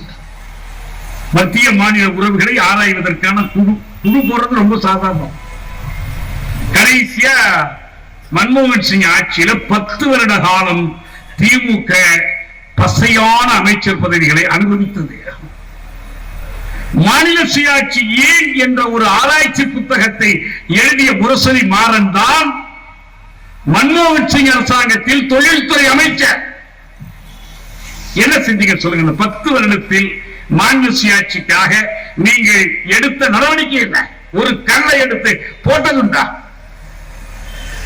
கடைசியா 2009 அல்லது 2008இல் NDTVக்கு ஒரு பேட்டி கொடுக்கிறார் கலைஞர். அவருக்கு ஆங்கிலம் தெரியாது என்பதால் அவருடைய மகள் கனிமொழி அதை மொழிபெயர்க்கிறார். அந்த பேட்டியில் அவர்கள் கேட்கிறார்கள், கலைஞர் அவர்களே, நீங்கள் ஒரு காலத்தில் திராவிட நாடு கேட்டீர்கள், இப்போதும் அந்த திராவிட நாட்டை கைவிடும் போது அண்ணா சொன்னார், கோரிக்கையை கைவிடுகிறோமே தவிர அதற்கான காரணங்கள் அப்படியே உள்ளன என்று அண்ணா சொன்னார். நீங்க சொல்லுங்க, உங்க கருத்து என்ன? இன்னைக்கும் அப்படியே இருக்கா அந்த காரணங்கள்? அப்ப கலைஞர் சொன்னார், அப்போது நாங்கள் சொன்னோம், வடக்கு வாழ்கிறது, தெற்கு தேய்கிறது என்று சொன்னோம். இப்போது அந்த நிலைமை இல்லை. இப்போது நாங்கள் சொன்னதைத்தான் அரசு கேட்கிறது. இது மன்மோகன் சிங் அரசு 2009 இன அழிப்புக்கு கொஞ்சம் முன்னதாக தரப்பட்ட பேட்டி. என்ன இது? அப்ப மாநில சுயாட்சி அடைஞ்சாச்சா? அதெல்லாம் விட்டுருவோம். நான் ஸ்டாலின்கே திரும்பி வர்றேன். திராவிட முன்னேற்ற கழகத்தினுடைய பவள விழா கொண்டாட்டம் நடைபெற்றது காஞ்சிபுரத்தில். என்னுடைய நிறைவு கூட்டம். ஸ்டாலின் அந்த கூட்டத்தில் பேசுறார். இந்த கூட்டத்தில் தோழமை கட்சி தலைவர்கள் பேசுறாங்க. வைகோ, திருமா, கம்யூனிஸ்ட் கட்சி தலைவர்கள் எல்லாரும் பேசுறாங்க. ஸ்டாலினுடைய நிறைவுரை முரசொலியில வந்துச்சு. அந்த பேச்சு முழுமையா வந்திருக்கு. சொல்றாரு, கழகத்தினுடைய பவள விழா இது. இன்னும் 25 ஆண்டு போனால் கழகத்தினுடைய 100ஆண்டு விழா. 100ஆண்டு விழா கொண்டாடுவதற்கு முன்னதாக தமிழ்நாட்டுக்கு மாநில சுயாட்சியை அடைவோம். எப்படி? Road map. நான் காலையில சென்னையில் இருப்பேன். நான் எப்படி விமானத்திலயா, பேருந்து ஏரியா, ஓட்டமா ஓடியா, எப்படி? எந்த இலக்கை சொன்னாலும் வழியை சொல்லணும்ல. ஒரு வழியை அவர் சொல்லல. அவர் சொன்னாரு, உரியவாறு சட்டங்களை திருத்தி நாங்கள் சுயாட்சி அடைவோம். என்ன சட்டத்தை எப்படி திருத்த போறீங்க?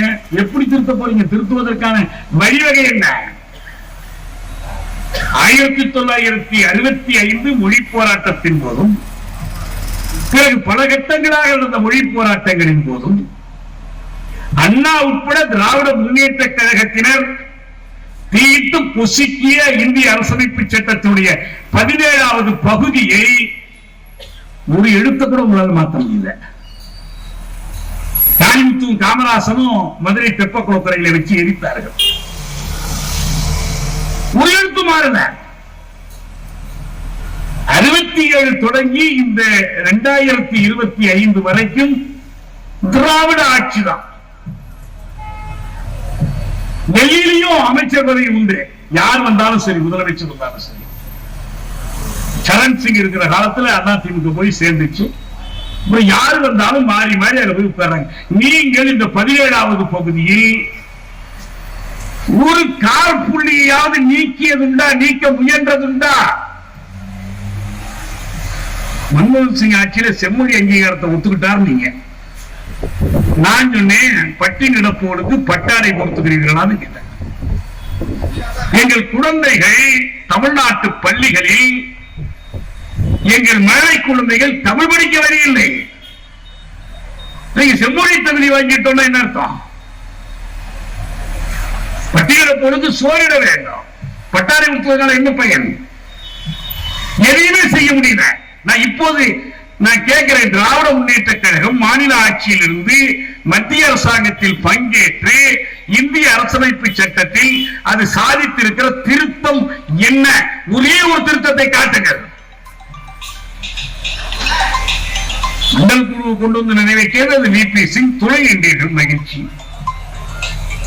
திமுக எதுவுமே செய்யவில்லை என்பதல்ல வாதம்.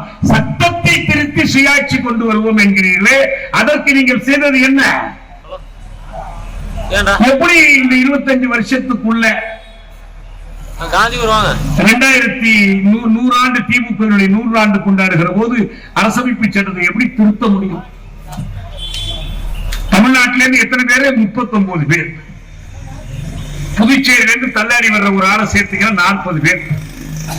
இந்த 40 பேர் சேர்ந்து சட்டத்தை திருத்திடுவாங்களா? 542 பேர் இருக்கிற அவையில முடியாதுன்னு ஒத்துவீங்க. வேற வழியை தேடுவோம்.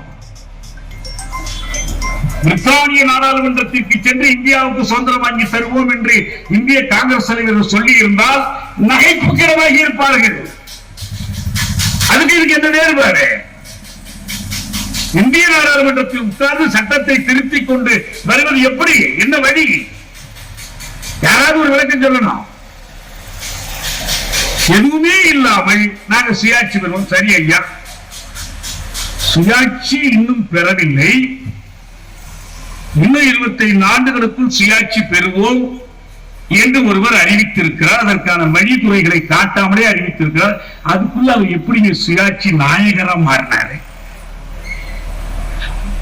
முழு பக்க விளம்பரம் இன்னைக்கு ஆங்கிலத்தாளில் கூட தமிழிலே விளம்பரம். என்ன அர்த்தம்? பாஜகவை எதிர்த்து RSS எதிர்த்து பாஜக RSS தமிழ்நாட்டில் ஊடுருவ அனுமதிக்க கூடாது என்பதற்காக நல்லெண்ணம் படைத்தவர்கள், சமய சார்பற்றவர்கள், ஜனநாயக சக்திகள் உங்களை ஆதரித்தால் நீங்க என்ன சொன்னாலும் நாங்கள் சேர்ந்து தாளமிட வேண்டும் என்ற பொருள். இந்திய அரசு, மோடி அரசாக இருந்தாலும் சரி, மன்மோகன் சிங் அரசாக இருந்தாலும் சரி, தமிழ்நாட்டு மக்களின் வறுமையை போக்கி விடுவார்கள், வேலையில்லா திண்டாட்டத்தை தீர்த்து விடுவார்கள் என்றெல்லாம் தமிழ்நாட்டு மக்கள் நம்பவில்லை.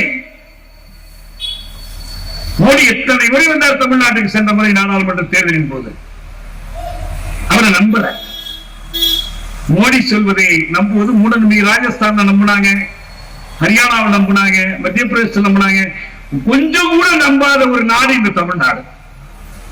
எப்பொருள் யார் யார்வாய் கேட்கணும் அப்பொருள் மெய்ப்பொருள் காண்பது அறிவு என்ற சிந்தனையில் ஊறிய தமிழ் மக்கள் மோடியினுடைய நாடகங்களை, மோடி வித்தைகளை நிராகரித்து விட்டார்கள். ஆனால் இப்படி செய்கிற காரணத்தினால் இவருக்கு மாற்றாக யாராவது வேண்டும் என்பதற்காக இந்தியா கூட்டணியை இந்த மக்கள் ஆதரித்து வாக்களித்த காரணத்தினால் ஸ்டாலின் தான் வர்றாரு, விடியல் தர போறாரு என்று நம்பி தமிழ்நாட்டு மக்கள் வாக்களித்திருந்தால் அவர் ஏற்கனவே இன்னென்ன வாக்குறுதிகள் நிறைவேற்றியிருக்கிறார், இன்னென்ன நல்ல காரியங்கள் செய்திருக்கிறார், காலை உணவு கொடுத்திருக்கிறார், நான் முதல்வன் திட்டம் கொடுத்திருக்கிறார், எல்லாம் வச்சு தமிழ்நாட்டுக்கு அவரே சுயாட்சியை பெற்றுக் கொடுத்து விடுவார் என்று நம்பினால் அதை காட்டிலும் மோசமான மூட நம்பிக்கை எதுவுமே. ஏன் எங்க காதுல பூச்சுத்துறீங்க? ஆட்சி என்பது சட்டத்தின் ஆட்சி தானே, அவரது விருப்பப்படியான ஆட்சி இல்லையே. ராஜ்நாத் சிங் அழைத்துக் கொண்டு வந்து கலைஞர் நாணயம் வெளியிட வைத்து அதை பார்த்து புலகாங்கிதப்பட்டு தூக்கம் இல்லாமல் நீங்கள் கடித்தீர்கள் என்றால் தமிழ்நாடு மக்கள் எல்லோரும் உங்களோடு சேர்ந்து அந்த பக்கம் போயிடுவார்களா? நாம் இன்னைக்கு பார்க்கிறோம், பன்னாட்டு பெருங்குழுமங்கள், பன்னாட்டு நிதி மூலதனத்தோடு கூட்டாக இருக்கிற இந்திய பெருமுதலாளிகள், ஏகபோக முதலாளிகளை வீழ்த்துவதற்காக மக்கள் ஜனநாயக புரட்சி நடத்துகிற ஒரு கட்சியுடைய முதலமைச்சர் வெஞ்சம் துறைமுகத்தில் அதானியோடு சேர்ந்து 3 பேர் வரிசையா நிற்கிறாங்க. கட்சி அண்மையில் ஒரு மாநாடு நடந்துச்சு. மாநாட்டினுடைய அரசியல் தீர்மானத்தை படித்து பாருங்கள். பழங்குடி மக்களை பற்றி ஒரு பகுதி, இந்த பழங்குடி மக்களுடைய பண்பாட்டு உரிமைகள் அதெல்லாம் பற்றி பேசுகிற பகுதி. ஆனால் மத்திய பிரதேசத்தில் பஸ்தாரில் ஒவ்வொரு நாளும் அந்த பழங்குடி மக்கள் சுட்டுக் கொலை செய்யப்படுகிறார்கள் என்ற செய்தி அந்த அறிக்கையில் இல்லவே இல்லை. நான் தேடி தேடி பார்த்தேன், எங்கேயாவது மூலையில் இருக்குவாங்க. காஷ்மீரை பற்றி பேசுகிறார்கள். காஷ்மீரை பற்றி பேசுவதில் இந்திய அரசினுடைய, மோடி அரசினுடைய குரலுக்கும் எங்க குரலுக்கும் வேறுபாடே இல்லை. எதுக்கு காங்கிரசும் திமுகவும் நீங்கள் என்ன செய்தாலும் ஆதரிக்கிறேன்னு ஏன் சொல்லணும்? செய்ய நல்ல செஞ்சா ஆதரிப்போம், சரியில்லைன்னா நாங்க எதிர்ப்போம். இதுதானே பதிலா இருக்கணும். நான் இப்ப கூட சொல்றேன், இந்தியாவில் இந்த கூட்டாட்சி என்ற ஒரு கருத்தை முன்வைக்கிற நண்பர்கள் என்ன சொல்றாங்கன்னா, இந்த கூட்டாட்சியில் மையத்திற்கு 4 அதிகாரங்களை மட்டும் விட்டுக் கொடுப்போம். என்னென்ன 4 அதிகாரம்? அதுல உள்நாட்டுத்துறை, ராணுவம், அயலுறவுத்துறை. அப்படியானால் இந்திய ராணுவத்தை மைய அரசுடைய கட்டுப்பாட்டில் விட்ட பிறகு அந்த ராணுவம் உள்நாட்டிலும் வெளிநாட்டிலும் நடத்துகிற படையெடுப்புகளை நீங்கள் நியாயப்படுத்த போகிறீர்கள். உங்களுக்கு அந்த அதிகாரம் இல்லையே. ஆளுநரை வைத்துக் கொண்டு ஒரு சட்டமன்றத்துக்கு இருக்கிற அதிகாரத்தை, தேர்ந்தெடுக்கப்பட்ட அமைச்சரவைக்கு இருக்கிற அதிகாரத்தை மறுக்கிறவர்கள் கையில ராணுவத்தை வைத்துக் கொண்டு என்ன செய்வார்கள்? டெல்லி யூனியன் ஆட்சிப்புறம் என்பதால் அங்கே உள்துறை அமைச்சகத்தினுடைய பொறுப்பில் தான் போலீஸ் இருக்கிறார். மாநில முதலமைச்சருக்கு போலீஸ் அதிகாரம் கிடையாது. இந்த போலீஸ் தேனிக்குள்ளே போது தாக்குவதற்கு உதவியது. சிஏஏ போராட்டத்தின் போது டெல்லியை ரத்தக்காடாக்கினார்கள். ஜெய் ஸ்ரீராம் முழங்காத முஸ்லிம்களை அடித்துக் கொண்டார்கள். மாற்றிறைச்சி தின்றதாக சொல்லி தலித்துகளை அடித்துக் கொண்டார்கள். இந்த ஆம் ஆத்மியோ மற்றவர்களோ ஒண்ணும் செய்ய முடியாது. அவன் ஜெய் ஸ்ரீராம் ஜெய் ஹனுமான்னு சொல்லிட்டு போறான். அவ்வளவுதான். எப்படி கூட்டாட்சி அமைக்க முடியும்? அமெரிக்காவில் ஒரு உதாரணமான கூட்டாட்சி எப்படி உருவானுச்சு? அவர்களாக விரும்பி சில அதிகாரங்களை மையத்தில் கொடுத்து நாம் சேர்ந்து நிற்போம், சேர்ந்து நின்றால் பிரிட்டனை எதிர்த்து போராட உதவியாக இருக்கும் என்று அவர்கள் கூட்டாட்சி உருவாக்கினார். இங்க அப்படி என்ன இருக்கு? அம்பேத்கர் திரும்ப திரும்ப சொன்னார், இந்தியாவை கூட்டாட்சியாக கருத முடியாது. ஏனென்றால் இங்கு நாம் விரும்பி ஒன்று சேரவில்லை, பிரித்தானியர் ஒன்று சேர்த்து வைத்தார்கள். இதை ஒரு ஒன்றியமாக பாதுகாக்கத்தான் நம்ம முற்படுகிறோம். அதற்கு சாதி ஒழிய வேண்டும், சமத்துவம் வர வேண்டும். இதெல்லாம் செய்தால் அப்ப நம்ம தேசமா இருக்கலாம். இது கூட்டாட்சியா இருக்க முடியாது. தேசமும் இல்லை, இது கூட்டாட்சியும் இல்லை. எப்படி இந்த கூட்டாட்சி என்பது வந்துச்சு? 61ஆம் ஆண்டு திராவிட நாடு கோரிக்கை கைவிடுகிற போது அண்ணா மாநில சுயாட்சி கழகத்தின் கொள்கை என்று அறிவித்தார். நல்ல கவனிங்க. மாநிலங்களவை பேசுகிற போது சொன்னார், நான் ஒரு நாட்டின் ஒரு பகுதியிலிருந்து வருகிறேன், நாங்கள் இந்த நாட்டிற்கு பெரும் பங்களிப்புகளை செலுத்தியவர்கள், நாங்கள் வேறுபட்ட பண்பாடு உடையவர்கள்.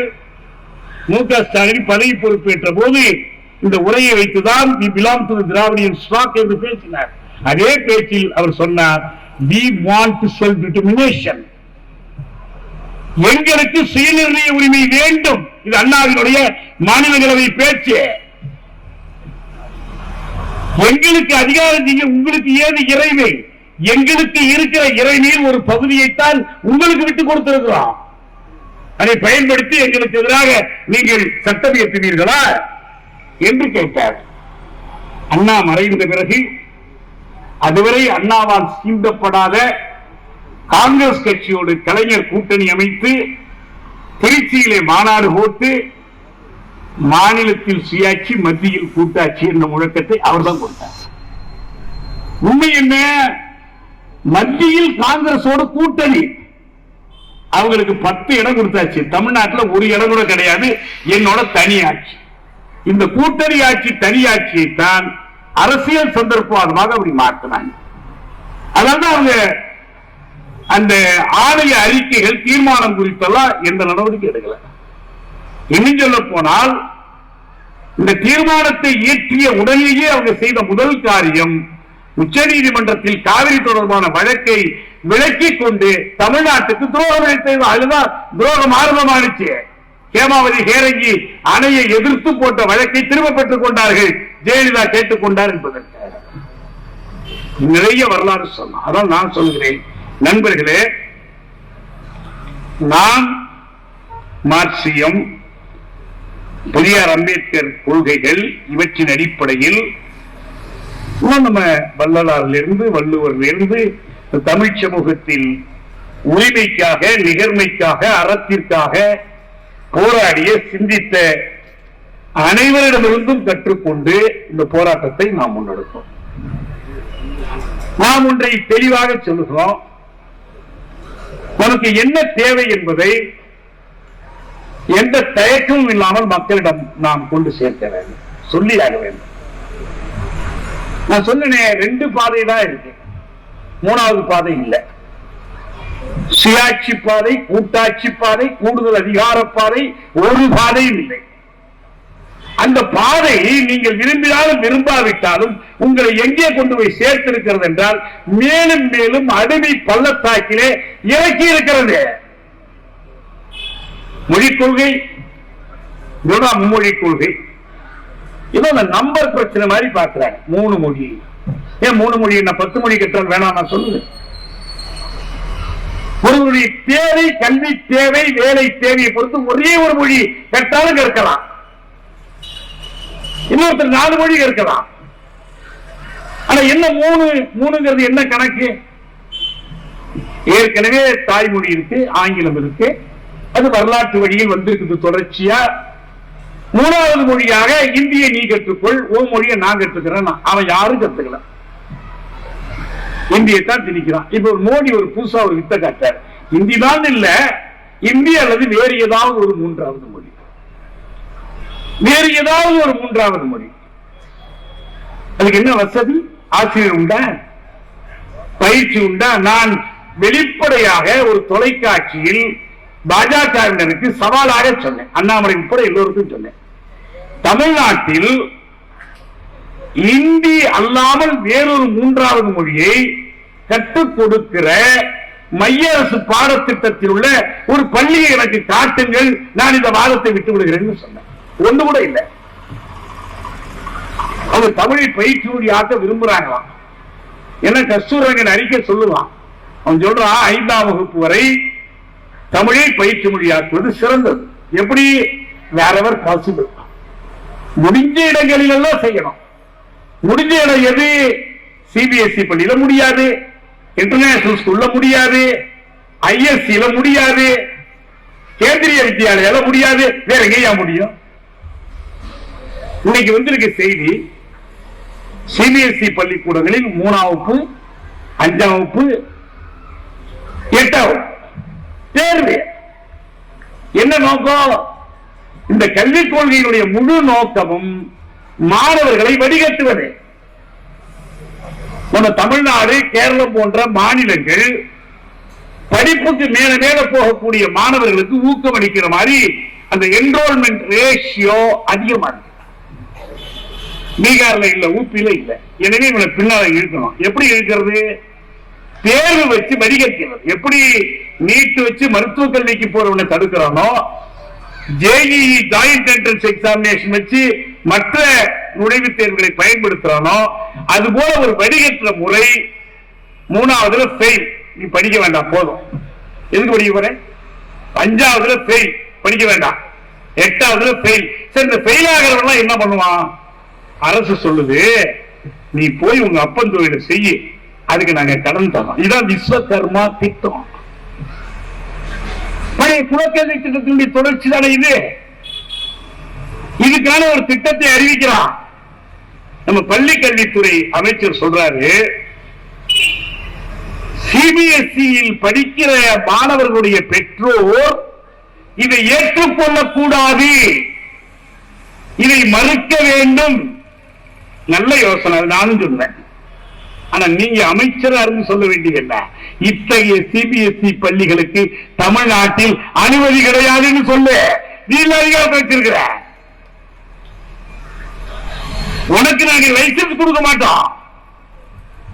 முல்லை பெரியாறு அணைய கட்டி கொடுவான்னு கேரளாக்காரன் நமக்கு கரண்ட் கொடுக்க மாட்டேங்கிறான். நீ சொல்லு, சிபிஎஸ்இ பள்ளிகளுக்கு கரண்ட் கொடுக்க மாட்டோம்னு சொல்லு. ஆனா இது பெற்றோருக்கு அறிவுரை சொல்றாரு, நீங்க எல்லாம் இதை ஏத்துக்காதீங்க. அவரு மோடி கூப்பிட்டு சொன்னார்னா, என்னங்க உங்க அமைச்சர் இப்படி பேசிட்டு இருக்காருன்னா, சரி சரி விட்டுருங்க, இனிமேல் இதை பத்தி பேசாதீங்கன்னு சொல்ல போறாங்க. எத்தனை நாளைக்கு இது நடக்கும்? சரி, இது ஒண்ணு மட்டுமல்ல பிரச்சனை, இந்த வடிகட்டுதல் மட்டுமல்ல பிரச்சனை. இந்திய அரசினுடைய தேசிய கல்விக் கொள்கை, அந்த கல்விக் கொள்கையினுடைய பேர் என்ன? தேசிய கல்விக் கொள்கை. அது என்ன சர்வதேசிய கல்விக் கொள்கை இல்ல, இந்திய தேசிய கல்விக் கொள்கை. சமஸ்கிருதத்துக்கு ஊக்கம், இந்திக்கு ஊக்கம், அப்புறம் தனியார் பள்ளிகளுக்கு அரசு ஆதரவு, அரசு பள்ளிகளையும் தனியார் பள்ளிகளையும் இணைப்பது, பள்ளி வளாகம் நிறைய இருக்கு. சுருக்கமா சொன்னா, கல்வியை காசுக்கு விற்பதை பரவலாக்குவது, இதான் கமர்ஷியலைசேஷன். தமிழ்நாட்டுக்கு ஒரு கல்வி முறை, ஆந்திரத்திற்கு ஒரு கல்வி முறை என்றெல்லாம் இல்லாமல் நாடு முழுவதற்கும் ஒரே மாதிரியான கல்வி முறை. இந்த கல்வி முறையில என்ன கற்றுக் கொடுக்க போறோம்? NCERT அறிவிச்சிருக்கிறான். வரலாற்று புத்தகத்தில் முகலாயர்கள் பற்றிய பாடத்தை எடுத்துவிட்டு கும்பமேளா பற்றிய பாடத்தை சேர்க்க வேண்டும். அதான் சொல்றோம், இது கமர்சியலைசேஷன் மட்டுமல்ல, சென்ட்ரலைசேஷன் மட்டுமல்ல, கம்யூனலைசேஷன். சரி, இதான் இந்திய தேசியம். அவனுக்கு இந்திய தேசியம், அவனுக்கு இந்து தேசியம். குஜராத் சட்டப்பேரவையில் பகவத்கீதையை மாணவர்களுக்கு பள்ளி பாடத்திட்டத்தில் சேர்க்க வேண்டும் என்று தீர்மானம் கொண்டு வருகிறான். காங்கிரசும் ஆம் ஆத்மியும் அதை ஆதரித்து ஓட்டு போடுகிறது. நீங்க இந்தியா கூட்டணியில் இருக்கிறீங்கல்ல, இந்தியா கூட்டணியோட கல்விக் கொள்கை தானே? சொல்லுங்க. பாஜக என்ன செய்தாலும் செய்து விட்டு போகட்டும், நம்ம ஏதோ ஒட்டிக்கிட்டு இருந்தா போதும், பிரிஞ்சுதாம இருந்தா போதும், இதானே? அப்ப இந்த பின்னணியில் தான் நாங்க சொல்றோம் இந்திய தேசிய கல்விக் கொள்கை. இதற்கு மாற்று தமிழ் தேசிய கல்விக் கொள்கை. என்ன கஷ்டம் இருக்கு அவனுக்கு? இந்திய தேசியம்னு சொல்லும் போது நாக்கு சுணுக்கிறது இல்ல, நமக்கு சொல்லவே கஷ்டமா இருக்கு. சரி, உங்களுக்கு அது கஷ்டமா இருந்தா உங்க மேல ஆன்டி இந்தியன் ராஜா சொல்லிடுவாருன்னு பயந்தீங்கன்னா சொல்லுங்க மாநில கல்விக் கொள்கை. எங்க அவங்க கொள்கை? 2020ஆம் ஆண்டு தமிழக சட்டப்பேரவையில் நிதிநிலை அறிக்கை தாக்கல் செய்த போது அந்த அறிக்கையில் கடைசியாக ஒரு அறிவிப்பு வெளியிட்டார்கள். தமிழ்நாட்டின் தனித்தன்மைக்கேற்ற கல்விக் கொள்கையை உருவாக்குவோம், அதற்காக ஒரு குழு அமைக்கிறோம். நீதிபதி முருகேசன் தலைமையில ஜவஹர் நேசன் போன்ற அறிஞர்களை எல்லாம் இணைத்து, ஆசிரியர்களை இணைத்து ஒரு குழு அமைத்தார். எங்க இந்த அறிக்கை? எங்க அவங்கிட்ட ஒரு அறிக்கை இருக்கு, உங்கள்கிட்ட எங்க இருக்கு அறிக்கை? அறிக்கையை கொடுத்து விட்டார்கள், ஆனா இன்னும் வெளியிடாமல் இருக்கிறார். நல்ல முகூர்த்தம் பார்த்து வெளியிடுவாங்க. அதுக்கிடையே அவன் என்ன பண்ணுவான்? கும்பமேளா பாடம் சொல்லி கொடுத்துருப்பான். இந்த எதிர்ப்பு எவ்வளவு காலத்திற்கு தாங்கும்? இதே தமிழ்நாட்டில் எத்தனை பள்ளிகளில் RSS பயிற்சி கூட நடத்துகிறது? நீங்கள் இந்தியை எதிர்ப்பதாக சொல்லுகிறீர்களே, அதிலாவது நேர்மை இருக்கிறதா?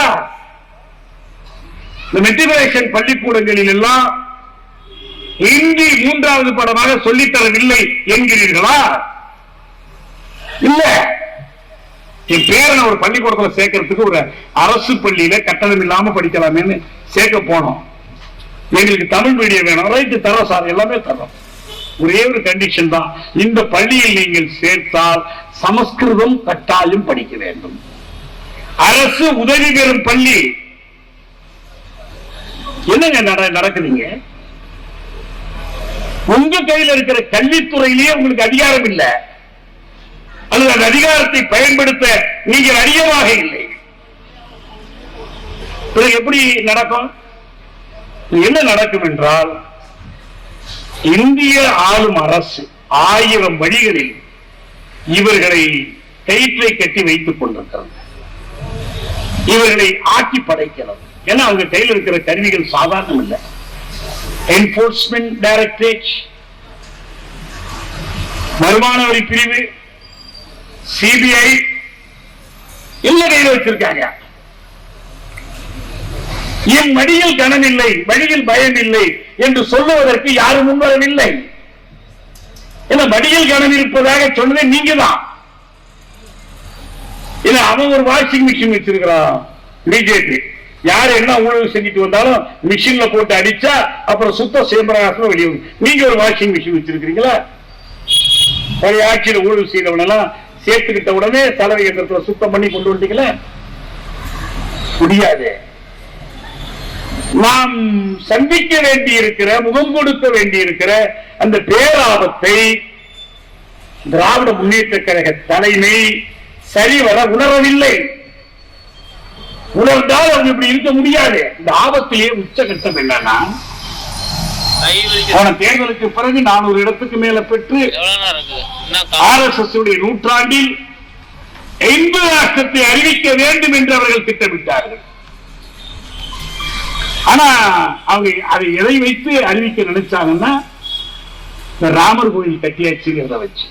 ஆனா ராமர் கோயில் கட்டின அயோத்தியிலேயே இவங்களுக்கு ஓட்டு போட மாட்டாங்க. ராமரை வந்து வேலை கொடுக்க போறாரு, முடியல, தோத்து போயிட்டான். ஆனால் என்ன செஞ்சாங்கன்னா இவங்க அண்மையில் மோகன் பகவத் பேசுறாரு, சொல்றாரு இந்தியா என்று சுதந்திரம் பெற்றது. நீங்க நம்ம ஆரம்ப பள்ளி குழந்தையை கேட்டா சொல்லுவோம் 47 ஆகஸ்ட் 15 தப்பு இல்லாம சொல்லுவோம். ஒரு தெருவோரத்தில் இருக்கிற உணவுக்கு வழி இல்லாமல் பட்டி கிடக்கிற ஒரு ஏழையிடம் கேட்டால், பறவை ஏழையிடம் கேட்டால், கண்ட உடுத்திருக்கிறவங்க எல்லாரும் சொல்லுவோம் 1947 ஆகஸ்ட். மோகன் பகவத் பேசுறாரு, இந்தியா இன்றைக்கு சுதந்திரம் பெற்றது என்றால்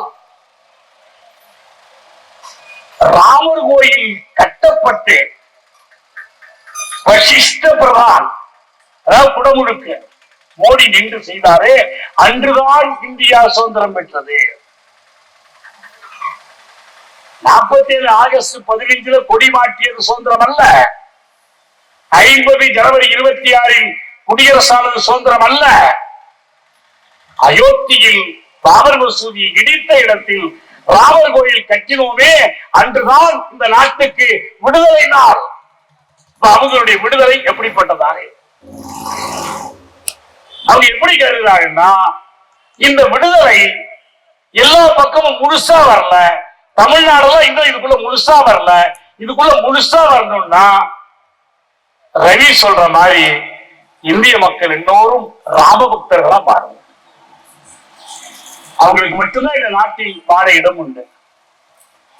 இப்படி ஒரு இந்து ராஷ்டிரத்தை, பார்ப்பன மடியா ஆதிக்கத்தை மூர்க்கமாக நினைவு துடிக்கிறவர்களுக்கு எதிராக நாம் என்ன செய்ய முடியும்? எந்த சுயாட்சி வந்து நம்மை காப்பாற்றும்? எந்த கூட்டாட்சி வந்து நம்மை காப்பாற்றும்? எதுவும் செய்யாது. ஒன்று புரிந்து கொள்ளுங்கள், நம்முடைய எல்லா பிரச்சனைகளுக்கும் சாரமான ஒரே ஒரு செய்தி, நம்முடைய மொழி உரிமை மதிக்கப்படவில்லை, கல்வி உரிமை மதிக்கப்படவில்லை, ஆட்சியின் உரிமை மதிக்கப்படவில்லை, தமிழ்நாடு திரட்டி கொடுக்கிற வரி நம் கைக்கு வரவில்லை, நமக்குரிய பங்கு கிடைக்கவில்லை. எல்லாத்துக்கும் சேர்த்து ஒரே ஒரு பொருள் இருக்கு, என்ன தெரியுமா? தமிழ் மக்களாகிய நாம் இந்திய சிறையில் அடிமைகளாக இருக்கிறோம் என்று பொருள். இந்த கோயம்புத்தூர் சிறையில் இருக்கிற ஒரு கைதியிடம் போய் நான் இருந்திருக்கிறேன், பார்த்திருக்கிறேன். போய், தம்பி, இந்த ஒரு நல்ல நாள்ல நீ விரும்ப ஒன்றை நாங்க செய்ய விரும்புவோம், உனக்கு என்ன வேணும்னு கேளுங்க. அவர் என்ன சொல்லுவாருங்க? விடுதலை வேணும்னு கேட்டார். இல்லையா? அடிமைக்கு வேண்டியது என்ன? விடுதலை. பட்டியல் வைக்கிறவனுக்கு வேண்டியது என்ன? உணவு. தடிக்கிறவன் தாகம் தடித்தவனுக்கு வேண்டியது என்ன? தண்ணீர். அடிமைப்பட்ட தமிழ்நாட்டுக்கு வேண்டியது என்ன? விடுதலை. இதைத்தான் தமிழ் மக்கள் உரிமை முன்னணி பறைசாற்றி சொல்றோம். எல்லாம் பிரச்சனை வருமே, சிக்கல் வருமே, மறக்கும். அப்படித்தான் தமிழ் மக்களிடம் இந்த செய்தி போய் சேரும்னா அப்படியாவது போய் சேரட்டும். நாங்கள் சிலவற்றில் தெளிவாக இருக்கிறோம். நாங்க உங்க கையில இந்த அறிக்கையை நாங்க அனுப்புறோம், நீங்க அதை படிங்க, அதை சொல்லுவோம். தமிழ் மக்களின் உரிமைகளையும் நல்வாழ்வையும் இந்திய அரசே பேணி காக்கும் என்ற நம்பிக்கை பெரும்பாலான தமிழர்களுக்கு இல்லை. மோடி பார்த்துக்குவாருன்னு நம்ம நம்பல. அவன் சொல்லி பார்த்தான், மீண்டும் மோடி மீண்டும் மோடின்னா, மீண்டுமா மோடி, வேண்டவே வேண்டாம்னு சொல்லிட்டோம். அவர் திரும்ப இங்க வந்து கட்ட வேலை கூட உண முடியாது. ஆனால் இந்த பொறுப்பை, தமிழர்களின் உரிமைகளையும் நல்வாழ்வையும் பேணி காக்கிற இந்த பொறுப்பை தமிழக அரசிடம் ஒப்படைத்து விட்டு தமிழ் மக்கள் கைத்தட்டிக் கொண்டு தேர்தல் வரும்போது ஆதரித்து வாக்களித்தால் போதும் என்பது மோசமான மூட நம்பிக்கையே. இதான் நான் சொல்ல வேண்டும். மோடி ஒரு ஸ்டெப் வந்துடக்கூடாது, மோடியை தடுத்து நிறுத்தணும். ஒரு நச்சு அறவும் நுழைஞ்சிருச்சுன்னா ஒரு தொடப்பகட்டை எடுத்து கூட அடிக்கலாங்கிற மாதிரி எதை வேணாலும் எடுத்து அடிப்போம். அது எந்த கட்சியாவும் இருக்கட்டும், எந்த தலைவராகவும் இருக்கட்டும். ஆனா அதனுடைய பொருள் அதுவே நம்ம சிக்கல்களுக்கெல்லாம் தீர்வு என்று நம்புவது அல்ல. அது வெறும் மூட நம்பிக்கை. அதை நம்ம எதிர்பார்க்க முடியாது. அப்படி செய்யும் போது நாம் ஒன்றை தெளிவா சொல்றோம். வரலாற்று நோக்கில் தேசிய விடுதலைக்கும் சமூக விடுதலைக்கும் வழிகாட்டும் வகுப்பு பாட்டாளி வகுப்பு. அவங்கதான் இழப்பதற்கு எதுவும் இல்லாதவர்கள், அனைத்து ஒடுக்குமுறையை எதிர்த்து நிற்பவர்கள். நாம் மகான்களை அழைக்கவில்லை, முனிவர்களை அழைக்கவில்லை, இந்த சமூகத்தில் உழைக்கிற மக்களை அழைக்கிறோம். அவர்களால் மட்டும்தான் இந்த விடுதலையை பெற்றுத்தர முடியும். அந்த தமிழ் மண்ணுக்கு ஏற்ற மார்க்சியத்தை தமிழ் மக்களின் விடுதலை பாதையில் முதன்மை வழிகாட்டியாக தமிழ் மக்கள் உரிமை முன்னணி ஏற்றுக்கொள்ளலாம். இதனுடைய பொருள் என்ன? தமிழ் மக்கள் உரிமை முன்னணியில் இருக்கிறவங்க எல்லாம் மூலதனம் 3 பாகத்தையும் படித்து, அரசு புரட்சியும் படித்து, லெனின், ஸ்டாலின், மாவோ மேற்கோள்களை எல்லாம் ஒப்பிக்கலாம். அதெல்லாம் அர்த்தம் இல்லை. நான் மூல முதலை மொழிபெயர்த்தேன், 3 பாகத்தையும் மொழிபெயர்த்தேன். மூல முதலியே படிக்காத தலைவர்கள் ஒரு நாட்டின் விடுதலைக்கு போரிட்டு அந்த மக்களை பல தூரம் முன்னேற்றி கொண்டு சென்று விட்டால் என்னை விட அவர்கள் மேலானவர்கள். பிரபாகர கம்யூனிஸ்ட் கட்சி அறிக்கை படிக்கிறோம்னா அவர் என்னோட மட்டம் இல்ல, அவர்தான் என்னோட உயர்வானவர். பிடல் காஸ்ட்ரோ எந்த கம்யூனிஸ்ட் இலக்கியமும் படிக்காமலேதான் கியூபா விடுதலைக்கு வழிகாட்டினார். விவேகமா படிச்சிருந்தாரு. இங்கே முக்கியம் மார்க்சியத்தை கொண்டு ஒரு சமூகத்தை ஆய்வு செய்வதும், மார்க்சியத்தை மாற்றத்துக்குரிய கருவியாக ஆள்வதும் தான். அப்படி பார்க்கும்போது ஜெர்மனியில மட்டும் போராட்டம் நடக்கல, இங்கிலாந்துல மட்டும் நடக்கல, அமெரிக்காவில் மட்டும் நடக்கல. இந்த தமிழ்நாட்டில் போராடி இருக்கிறார்கள், இந்த இந்தியத்தில் போராடி இருக்கிறார்கள். புத்தரும் மகாவீரரும் சிரமண சமய மரபை தோற்றுவித்தார்கள் பார்ப்பனியத்துக்கு எதிராக. அதுபோல புத்தர் நிலைத்து நின்றார், பௌத்தத்தை கொண்டு வந்தார். திருவள்ளுவர், வள்ளலார். அப்படி பார்க்கும்போது இந்த மண்ணில் தமிழம் தன்னைத்தான் இனங்கண்டு கொள்ளுவதற்காகவும், தமிழ்நாடு தமிழருக்கே இந்த முழக்கத்தின் அடிப்படையில் ஓர்மைப்படுவதற்காகவும் போராடிய தந்தை பெரியார் நமக்கான வழிகாட்டி. சாதி சாதி என்கிறாயே, இந்த சாதி இருக்கிறதே அது தேசத்துக்கு பகை என்று சொன்ன அம்பேத்கர் நமக்கு வழிகாட்டி. நீங்க பெரியாருடைய ஒவ்வொரு வரியா எடுத்து இதெல்லாம் வேத மந்திரத்தில் இருக்கு, சரியா இருக்கு, இது தப்பா இருக்கு, இதெல்லாம் கொஞ்சம் மாத்திக்கணும், இதை எதிர்த்து பேசணும், அதெல்லாம் தேவையே இல்லை. இனிமேல் அவங்கள்ட்ட போய் என்ன பண்ண போறீங்க? நீங்க தப்பாவே இருக்கட்டும், போய் அவங்கள்ட்ட போய் கரெக்ட் பண்ண போறீங்க. நமக்கு இறுதியா சாரமா என்ன வந்துச்சு? பசு பால் கறந்தது, மென்மையான பால், சத்துள்ள பால். அது புல்லோட சேர்த்து வைக்கல தின்னிச்சா, வேற ஒண்ணு தின்னிச்சா, நமக்கு கவலை கிடையாது. வரலாறு வந்திருக்கிற விளைச்சல். பெரியார் கடவுள் மறுப்பாளர், வள்ளலார் இறை என்பர், சாதி மதங்களை எல்லாம் சாடியவர். வேதாகமம் எனப்பட்டதெல்லாம் சூதாக சொன்னதென்று வேறில்லை என்றார். சாதி மதம் என்னும் பேய் பிடியாதிருக்க என்று சொன்னார். அவர் அந்த சைவத்தை விட்டு மற்றதெல்லாம் விட்டு இறையன்பராக மட்டும் இருக்கிற காலத்துல அவருடைய 6ஆம் திருமுறையை அவருடைய சைவ அன்பர்கள் வெளியிட மறுத்த போது பெரியார் சொன்னார், எங்கள்கிட்ட கொடுங்க, நான் வெளியிடுறேன்னு சொன்னார். இதெல்லாம் பிரச்சனை. அதனால்தான் நண்பர்களே, இவர்களையெல்லாம் நமக்கு வழிகாட்டிகளாக கொள்கிறோம்.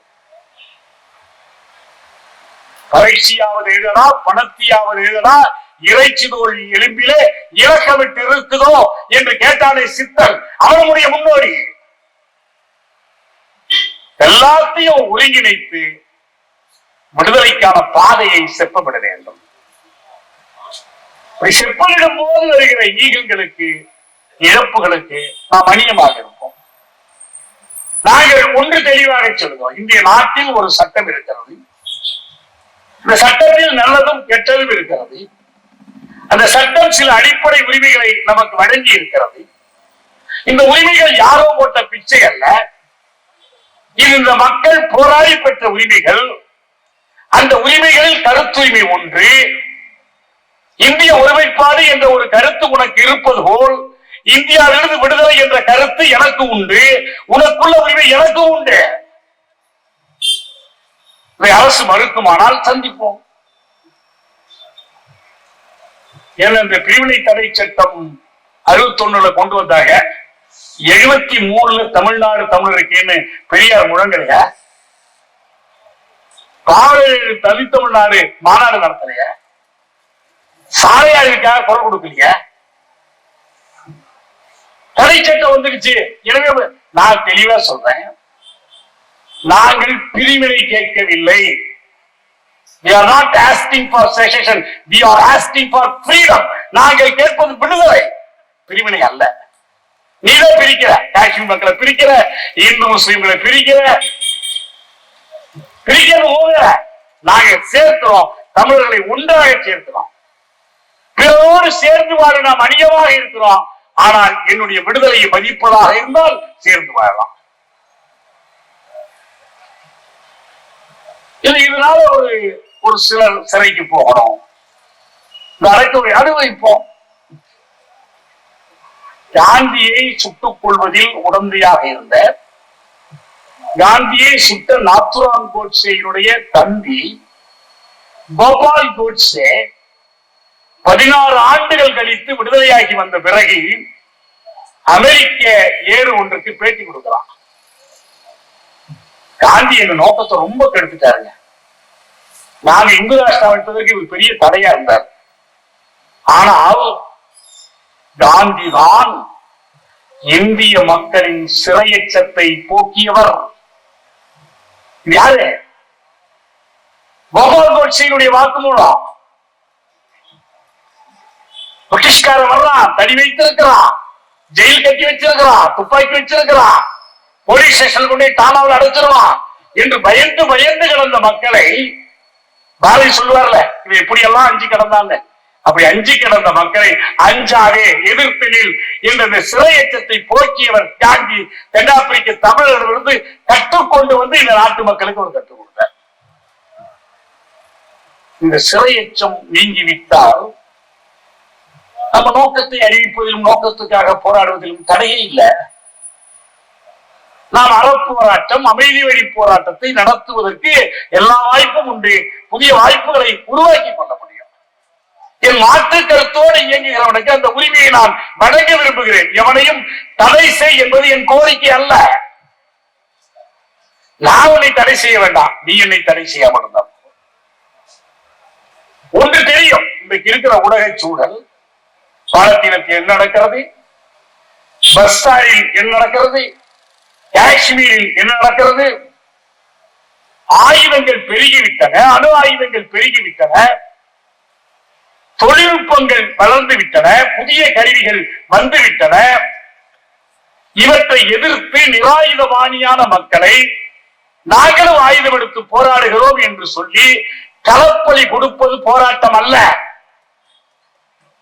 அவனிடம் இல்லாத நியாயம் என்ற ஆயுதம், நீதி என்ற ஆயுதம், அறம் சார்ந்த ஆயுதம், இந்த ஆயுதத்தை உயர்த்தி பிடித்தால் நாம் வெற்றி பெற முடியும். அதில் நாம் மூன்றில் இருப்போம்.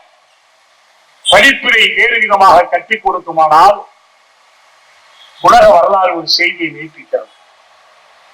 போராடுகிற மக்கள் தங்கள் இலக்கை நோக்கி முன்னேறி செல்கிற போது வரக்கூடிய தடைகள் எவையானாலும் அந்த தடைகளின் தன்மையை பொறுத்து தகர்த்து விட்டு முன்னேறுகிற உரிமை மக்களுக்கே உண்டு.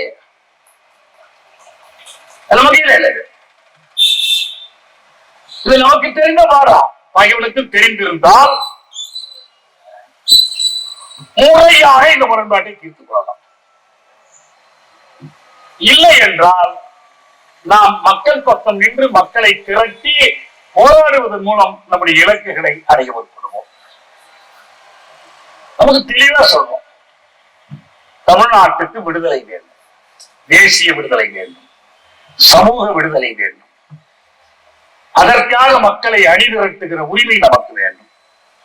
அணிதிரட்டி போராடுவதற்கு நமக்கு தேவையான கருவிகளை எல்லாம் சிக்கல்களின் வடிவில் எதிரி கொடுத்திருக்கலாம்.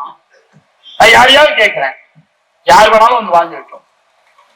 விடுதலை இல்லாமல் தமிழ்நாட்டை முன்னேற்ற பாதையில், அடிப்படையான முன்னேற்ற பாதையில் அழைத்து செல்வதற்கு யார் வழி கொடுத்தாலும் நம்ம நேர்ல தெருவில் நின்று பேசும், விவாதிப்போம். இது எதுக்கு தேவையில்லாத வேலை?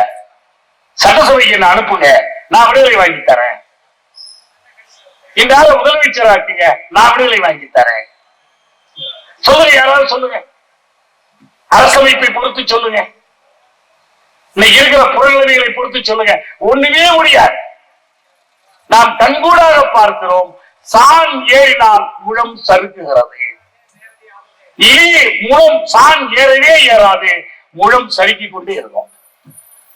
தடுத்து நிறுத்த இது நம்முடைய தொலைதூர இலக்கு. நம்ம அன்றாட போராட்டங்களை புறக்கணிக்கல, குடியாட்சி உரிமைகளுக்கான செயலொற்றுமை நாம் புறக்கணிக்கல, பாயச ஆபத்தை நாம் குறைத்து மதிப்பிடல. ஆனால் இது எல்லாம் ஒரு பக்கம் இருக்க, நாம் இந்த நோக்கத்தில் கொஞ்சம் கூட பார்வையை தவறவிடாமல் இருப்போம். அதற்கான ஒரு கட்டமைப்பை உருவாக்கும். தமிழ்நாடு எப்படி இந்த இரண்டு பாதைகளில் ஒரு பாதையை தேர்ந்தெடுக்க வேண்டிய நிலையிலே இருக்கிறது என்பதைத்தான் இந்த அறிக்கையில் நாம் விளக்கமாக கூறியிருக்கிறோம். இதை நாங்கள் உங்களுக்கு அனுப்புறோம், மின்னஞ்சல்லையோ அல்லது தயவுசெய்து எல்லோரும் படியுங்கள். நாம் ஒன்று கருதுகிறோம். என்ன கருது? இதை மட்டும் நான் சொல்லிடுறேன்.